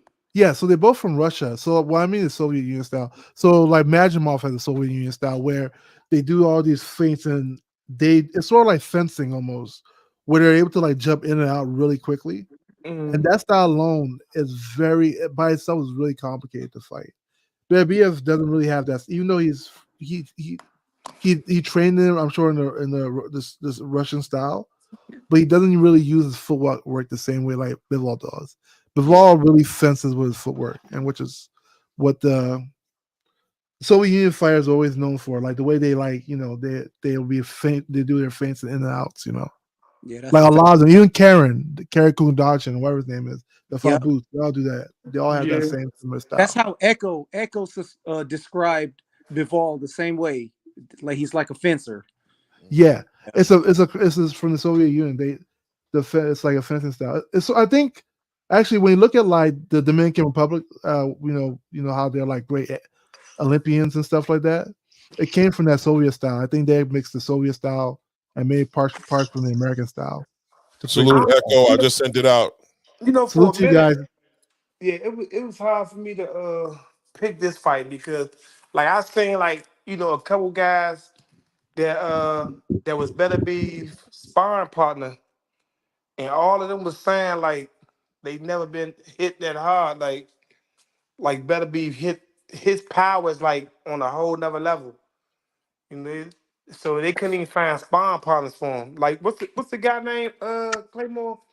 From where? Lonnie. Wait, where? Lonnie. What's the guy Oh, Lonnie name? B. You talking about Lonnie B? B? Lonnie B said, man, when Beterbiev hit him, it's like his soul left his body. He kept it. Lonnie said, listen to me. Lonnie's obviously leaning towards Beterbiev. He says, I don't care what nobody say about Bivol. He's like, I'm telling you right now, I ain't never been punched on like that boy better be punched on me. He's Yeah, like, that boy, he said that boy is different. he said it felt like my soul left my body, and I was Yeah. just looking down at my body. And Lonnie B's a prideful fighter who thinks he can compete with the best of him. And it just holds weight when he's speaking. You know how Lonnie is. Like he's not a humble person. He's the type of person who's like, I'll beat them all. But he said, with Beterbiev, I ain't gonna lie to you, it's just a different animal. He's just a different animal. That's with 16. That's with 16 on. Yup. He's like 8-ounce gloves, man. I ain't 10-ounce gloves. I ain't trying to play with that guy. He's like, that dude Bivol gonna have a problem dealing with him. Yo, salute to Echo in the building, man. What a panel we're having tonight, man. Echo, you see, we got Ross Clot back. We thought we lost him. He's back in rare form doing his thing, bro. And now we got you in the building. How you doing? I'm good, thanks. How's everybody? Oh man, we're in here talking this boxing, man. Hey Claymore, last thing before I forget. You know our man on next weekend. So you told me next time it was an opportunity. Don't which fight are we doing next weekend? Which one? I ain't gonna renege. Which one? Tonio fight next weekend, Florida. So I'm going to Florida. All you gotta do is get the plane ticket. Everything else got you. Just get the plane ticket. I'm gonna get on it tomorrow. We'll talk tomorrow, and I'm gonna get my ticket. Before I buy my ticket, I'm gonna nail it down with you so we can be on the same page, and we'll handle everything tomorrow for sure. All right, I don't know who card they on though. I don't know who undercard he on. I mean, who's the main event of that card? But it's in Florida, next Saturday. Is it Pro Box or something, or is this going to be a PBC card? I asked him, was it a Pro Box card? I know Pro Box out there. Right. He said he didn't know though. Yo, but isn't Tim Tszyu fighting next week, or is it the week after? I don't know. I know he fights Saturday though. He fight next Saturday for sure. All right, we'll talk. We'll talk about it. We'll talk about it tomorrow and later. Salute Echo. Salute Ross. What's good, family? I already said salute to Ross. What's good with you, Echo? What's good with you, brother? Yeah, I'm good. Really good. I hear you discussing the Bivol fight. Yeah. Oh man, this is a fight that I know there's 100 different ways to skin a cat. You know what I mean? But Bivol bring what is it? What that movie say? Taken. Bivol comes with a certain set of skills. You know what I'm saying? I think they're both good, to be honest. They both got a individual skill set. Right. But history says that in a fight of this magnitude with two great fighters in the ring, that if you want to make some money, put your money on the boxer, right? Put your money on the better boxer. Don't necessarily focus so much on the power puncher, because a power puncher is going to always be there to do what he does. But something about them damn boxers. What say you, Echo? What say you? Well, you've only got to look at Mayorga and Vernon Forrest. That didn't work for the boxer, did it? So there we go on that part. Yeah, that's a good one. That's one way to crush that. But yeah. But you could do that everywhere. You could do that everywhere. So everybody's been talking about Bivol, and I heard somebody mention my name I mentioned about the fencing. Yeah, he does fight like a fencer. To be honest, he fights a lot like the old timer, Jim Driscoll. He's a long jab. He varies the jab vertical and horizontal. That might be a big problem if he uses it long as well. But he uses the L step so much. And the thing about Bivol, he doesn't repeat his footwork. He varies going left to right, and he never really he's always in range. He'll step back, and a lot of boxers will, they'll box on the retreat, but they'll step back and punch at the same time. What Bivol will do, he'll step back, stop, and punch. So he's got a bit of volume, a bit of oomph on that right hand a lot of times. Right. Because a lot of boxers, they'll step back and they won't stop. They'll be punching when they're going back. Right. But also, Bivol, what he's got a habit of doing, and I watched him closely, and he never takes a step back. He always moves the foot nearest to the direction he's going. So if he goes backwards, he always moves back foot. He will never move the front foot first unless he's penduluming. And this is what makes him difficult to hit. If you notice, he only misses punches by couple of inches, maybe even an inch sometimes. Mm-hmm. And he catches everything as well. So what he'll do, he'll parry punches, but he'll step back and parry at the same time. Right, right. So therefore, it takes him offline again as well, especially if he angles a bit to the right. And I believe the key to this fight is to L step to his right, but don't do it short. Do it more mid range after a slight pendulum step, because Beterbiev mostly goes in a straight line. Really, it just covers the distance very well. But if you're chasing if a train's coming towards you, you don't try and back off. You run up the bank. Right. You wouldn't go back in a straight line. And he reminds me a lot of Benny Leonard. Benny Leonard never used to take more than 2 steps back on a straight line, and Bivol very rarely does more than 1. Right. So you basically saying that Bivol, I mean, just kind of sum it up, that you see Bivol giving Beterbiev the issue of constantly having to adjust, constantly having to reset himself and figure out the idea of him processing data and predicting what Bivol is going to do next to walk him into something is going to be something damn near impossible. He's going to have to take some chances. He's going to have to gamble and take some chances, and those chances could put him in a bad position of walking into some bad energy in that match. That might be the so also, if you use the L step short, if you use the L step only a little, just for a short movement, right? People have to pivot. And what happens if he just pivots just out of range, and then Bivol decides to pivot as well and move in? He's going to be off range again. He's going to get hit with that right hand. Right. Because when he pivots, he'll be going mostly to the right, to his own right. Right. It won't move much to the left, very rarely. And if he does, it'll be off the left hook. When he's through the left hook, he'll take away his right hand. Because if you hit the left hook on the right hand, they can't fire it so easy. Right. So I believe this is what's going to happen. Very interesting breakdown of how that works out. Now, let me ask you a question. As far as we're going to talk hypothetically on the other side of this game, how does Beterbiev beat Bivol? How does he do it? If Beterbiev is to walk away with a victory, what is he going to do that's going to present Bivol with some issues, that could present Bivol with some issues and get Beterbiev across that finish line with his victory? Well, I think what will happen if Beterbiev can get him to trade, and then what he will do, he'll probably throw shorter shots on the inside. You know, more like the corkscrew hook and the uppercut and the hooks, because he throws a variety of things like that. He does when he's inside, much like Marvin Hagler. He does. And I think that could give Bivol problems if he decides to trade.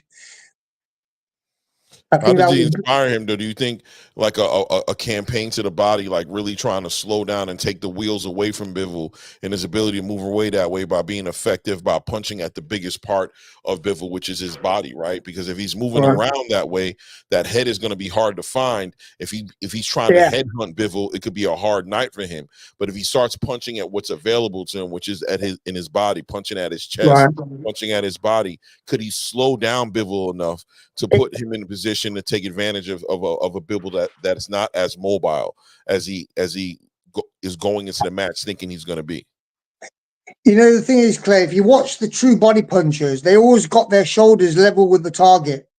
So when you body punch, when you bend your knees and you get really low, it punches the person to punch low also, then you can come over the top. But many boxers don't do that nowadays. They don't. They're standing up and throwing body. You really look at what's his name, David Benavidez. He throws punches. He's upright, and Bivol doesn't bend his knees that much, and because he's got a bad knee now, that'd be even more difficult to do to get low. Because if you're throwing a shot level with the target with your shoulder, it takes away the range of the person's right hand because he's got further to travel. Right. So therefore, if you're throwing a jab to the head and you're level with the target, it's more in a straight line. Right. If you're throwing a body shot and it's like this and you're upright, right. it's not going to land, because that might land there, but this won't land here. This will land there at the same range. That won't land there. Right. So when you've got a body shot that's landing to the body, if you watch Sugar Ray Leonard, he'd bend his knees to throw his jab, so he'd get low to the target. Same as even Haney, when he was fighting Loma, he was bending his knees to get that body shot and getting more horizontal. Right. And that is the key to throwing body shots, is getting shoulder level with the target. Interesting. It makes it difficult for people to hit you, because if you're throwing a punch low and you're still head height, you give your head away. Right. Same, just like Joe Frazier was happened with Joe Frazier when he fought Muhammad Ali. He was getting Muhammad Ali to throw the uppercut to lure him to throw the uppercut, so he could throw the left hook over the top. Right. But Joe Frazier is purely, that's what all of his punches set up with the left hook. That's what he did. Everything set up his left hook. Beterbiev-Bivol not like that, and he doesn't bend his knees as much. Right. It's going to be interesting, and you bringing up the injury is also part of this fight that that we can't look over. Right. The ACL, the rehabilitation to his meniscus and ACL, and that we're hoping that, and that's why sometimes I'd say to myself, I hope we didn't miss the opportunity to see these guys in their prime, right? Because it seems like they're past their prime, and shout out to Turkey Al-Sheikh for putting some energy into putting this fight together, and we didn't miss it completely. But I think there is definitely some value lost from this fight based off of just age, just based off mother, what does they say? Not Mother Nature, but Father Time is undefeated, right? He's going to take away. He's going to take away as you go up. You're gonna, the power is the last thing to go, but the athleticism is one of the first things to go. And you compound that with an injury like what Beterbiev has. We have to assume going to this fight that Beterbiev is not going to be as mobile as he was in his younger years, maybe like 5-6 years ago. That being said, it seems like Bivol is coming with the athleticism, but has he lost a little bit in his step, in his ability to move around like he did against a Canelo, for example? When he fought against Zinad, it seems like he kind of chose to go a different route. When he fought Zinad, he decided to move forward, smother Zinad's power, smothered his ability to use his offense, and ultimately was able to stop Zinad off the strength of that, was able to outland him and put him in that position. Against Beterbiev, I don't see him smothering Beterbiev at all, but is he going to be a slower fighter than what he was against Canelo Alvarez? And is Beterbiev's athleticism getting hurt by the injury he got, is that going to slow him down to the point to where Beterbiev could be sort of like a crab in a barrel or like a fish in a barrel type of situation where he just can't move and match that athleticism, and he's going to be getting clipped from all different angles because of that? I mean, you made a good point there about slowing down, but the thing is, every time he's fought different styles, and you only adjust to the style. I mean, he's an intellectual fighter. He's not a mechanical fighter. Even when he fought Pascal, I mean, people complained about him, didn't take him out, but you don't have to knock everybody out. And there are people you won't be able to knock out. So his styles, it's all styles. He didn't. I guarantee if you watch all of his fights, you will see different approaches to each one. Yeah. Plus, sorry. Go ahead, Rob Scott. For sure. No, I was gonna reply to Echo. Plus, Pascal, he's a veteran, man, so he's not. Yeah. Guy's not easy to knock out. You know what I'm saying? I like that analogy. You can't just knock everybody out. That's true. Guys, is this fight cerebral? Is my thumbnail hold any weight? Is this going to be a cerebral fight? Is this going to be about what's going on between your ears and behind your eyes? Is this going to be a big part of this? Or we're going to watch two chess players trying to figure out how to take advantage of each other, or is there one guy in this ring who on a cerebral level has an advantage on the other guy? Oh, go ahead, Echo. Go ahead, Echo. I believe that it would be the person that can hold his own style and fight the fight rather than breaking that ability. And I believe the person that's going to win this is going to be able to hold his emotions in, but still fight emotionally, but be able to control them, rather than somebody just being reckless when they get hit and getting hurt. And I've never seen either of them do that, to be honest. They're all very good at controlling their emotions, both of them. Yeah, that's true. I agree with that. It's just such a good fight, man. Honestly, I'm just so excited. Like I said earlier, it's two different styles. You always could get a really good matchup when it's a supreme boxer versus a good puncher. You know, it's always exciting to see that. I think the X factor in this, I keep telling, you know, and I haven't made up my mind who I think is going to win yet. I really just haven't done yet. I'm hoping before Saturday I can come up with something, but I'm going to say that I just think that Beterbiev is a lot more cerebral than people give him credit for. I just think that he's a thinker more than what people think he is, and I just think he's going to show up in this fight on a level as far as thinking, as far as his ability to cut that ring off, to time, to do things that people don't think you can do against Bivol. I think Beterbiev is going to show improve in that space. Now, I don't know if that's going to be enough to beat Bivol, but I think it's going to be enough to make this fight super razor close. I wouldn't even be shocked to see this go down to a split decision, a very close fight that can go either way by the end of it. I ain't gonna lie to you. Even though I know Beterbiev brings that neutralizer, but I think Bivol is talented enough to stay away from that and not get clipped by that. But I think this is going to become more of a boxing match, and I think where people think Bivol should win and dominate because he's considered the better boxer, I think Beterbiev has got something to bring to the table.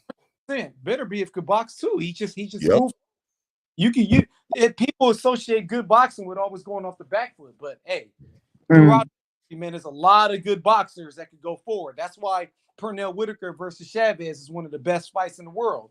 You got a guy who fight perfect going backwards against a guy who fight perfect going forward.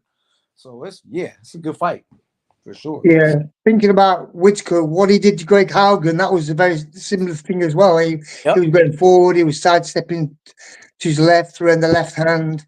I mean, that was a perfect fight against an orthodox fighter, to be honest. Yeah. But as Raskol just said, Whitaker, he could do both, going forward and back, and I think Bivol can as well.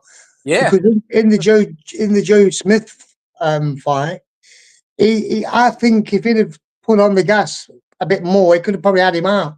I think for sure. But I mean, somebody mentioned the fact that Joe Smith knocked Bivol down. He didn't knock him down; he threw him on the floor, didn't he? I mean, he's never been hurt and he's never been knocked down, has he? So he's obviously got a good chin. That's true. It was like a push or something. Well, it was a body slam. He lifted him up basically. Yeah. Dumped him on his side. But he did get clipped at the end of the round when the bell went, and he looked a bit shook. But he overcome it, came back, and he did what he had to do. So I think he can take a good punch. Yeah, that's true. It is true. Yeah, it's gonna be an entertaining fight, man. Anthony Yardy was giving Beterbiev the business too. No, Beterbiev has been in some situations where he's been on the receiving end of some work. He's definitely done that, you know. And he's been dropped as well. 100%. 100%. Yep. So I wouldn't be surprised if Bivol knocked him out, to be honest. Or there was a knockout either way. Wow. Crazy right there. Yeah, I know, right? That was yeah. It is what it is, guys. We're 3 hours into the show, bro. You know how it is. You know, it's about that time. It's past midnight. I gotta shoot some shit up tomorrow. I'm going to the range tomorrow. The thing is, though, Clay, just before I finish, is people don't expect people to lose because they've never lost. And once they get that invincibility aura going on, that's why people think Tank can't lose. You know, he's a perfect fighter. You know, and these two are undefeated. So if you're pro Bivol or pro Benavidez, you'll find ways to see why they can win or lose, regardless. And it's that halo effect. We're always going to look for the good in somebody if we always think they're so good. That's We true. won't see the faults. That's true. That's true. And this is a 50-50 fight, really, to be honest. It could go either way. I think I believe Bivol's got the skills to win this. That's the same here. I'm going with Bivol too, but it's 50-50, man. Salute you guys, man. Thanks for having me on, Clay.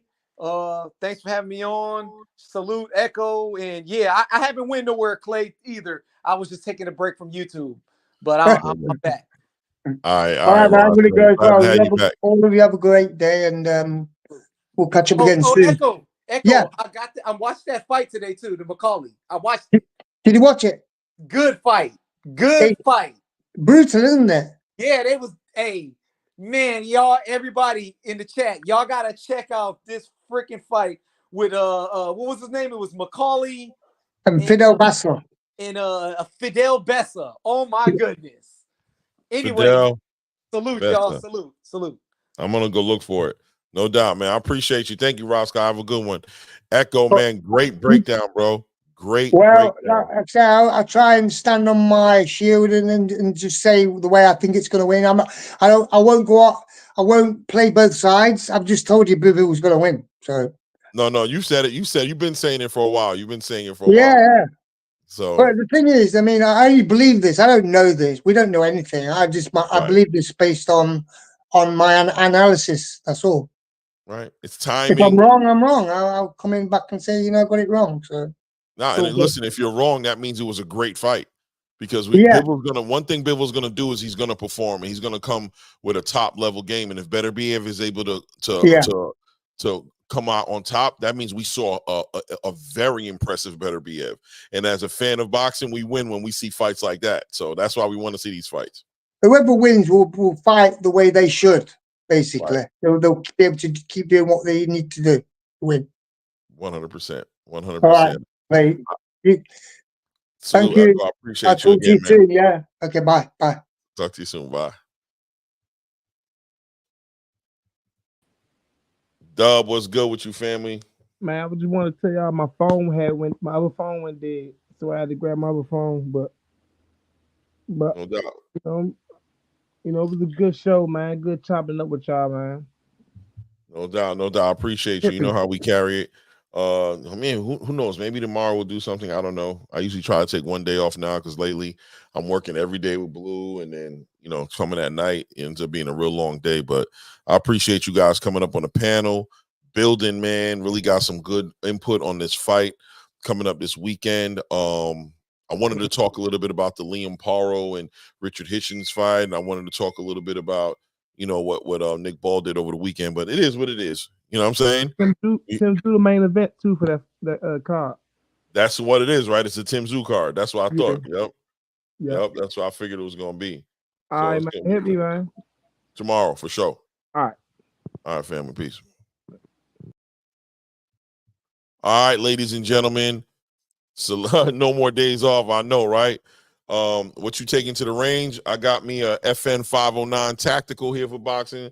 I just bought that like about 2 weeks ago. I've been playing with that, shooting that thing up.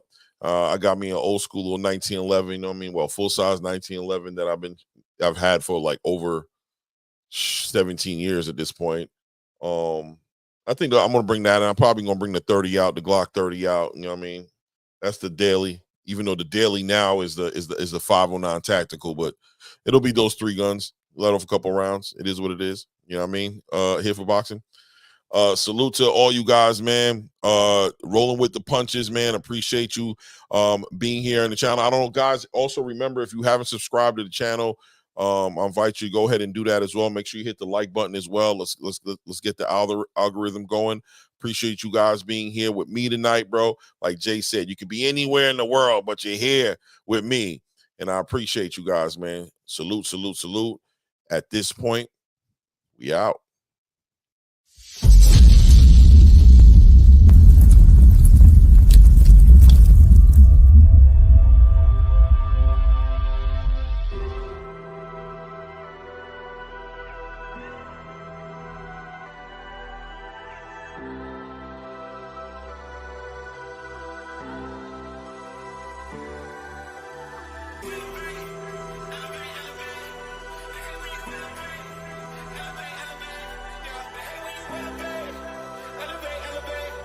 They hate when you elevate. Yeah. They hate when you elevate. The second of losses, I'm handing them out. Yeah, I had to go delegate. It feel like I'm floating, I'm lost in the moment. I swear I could levitate. They never believed that I would really fly. I had to go demonstrate. I had to set them straight. They hate when you elevate. Elevate, elevate. They hate when you elevate. Elevate, elevate. Yeah. They hate when you elevate. Elevate, elevate. They hate when you elevate. Yeah. I had to elevate. I'm way too fly. Yeah, I'm feeling myself. Ain't no chance I'm coming down, no. Got a soul view to myself, yeah. Why would I give it up? Why do they wanna come take my place? I work too hard for it, don't need a replacement. This my vocation, now I got rollies, all in rotation. Hop on a jet just to take a vacation. Remember the moments was trapped in the basement. Now the hard work is all taking me places. Swatting all blood like we trapped in the matrix. Bet on myself and go ball out in Vegas. Living a life like I'm rich and I'm famous. Don't see the grind that I know that it came with. I ain't make it this far for myself, yeah. I had to prove to everybody else. I had to set them straight. Yeah, I had to ball, so I had to renovate. I know they hate when you elevate. The second of losses, I'm handing them out. Yeah, I had to go delegate. It feel like I'm floating, I'm lost in the moment. I swear I could levitate. They never believed that I would really fly. I had to go demonstrate. I had to set them straight. They hate when you elevate.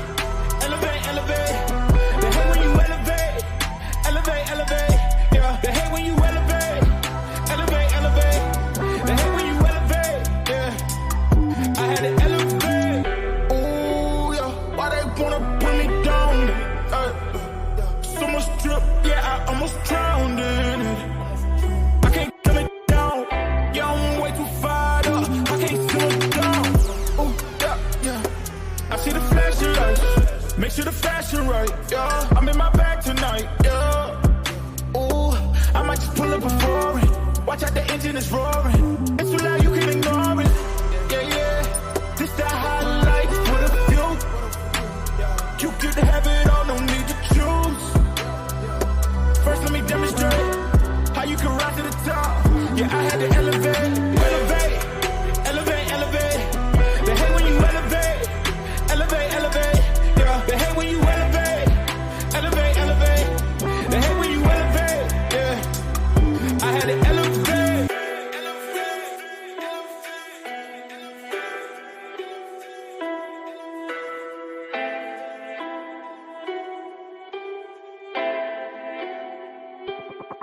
They hate when you elevate. The second of losses, I'm handing them out. Yeah, I had to go delegate. It feel like I'm floating, I'm lost in the moment. I swear I could levitate. They never believed that I would really fly. I had to go demonstrate. I had to set them straight. They hate when you elevate. The second of losses, I'm handing them out. Yeah, I had to go delegate. It feel like I'm floating, I'm lost in the moment. I swear I could levitate. They never believed that I would really fly. I had to go demonstrate. I had to set them straight.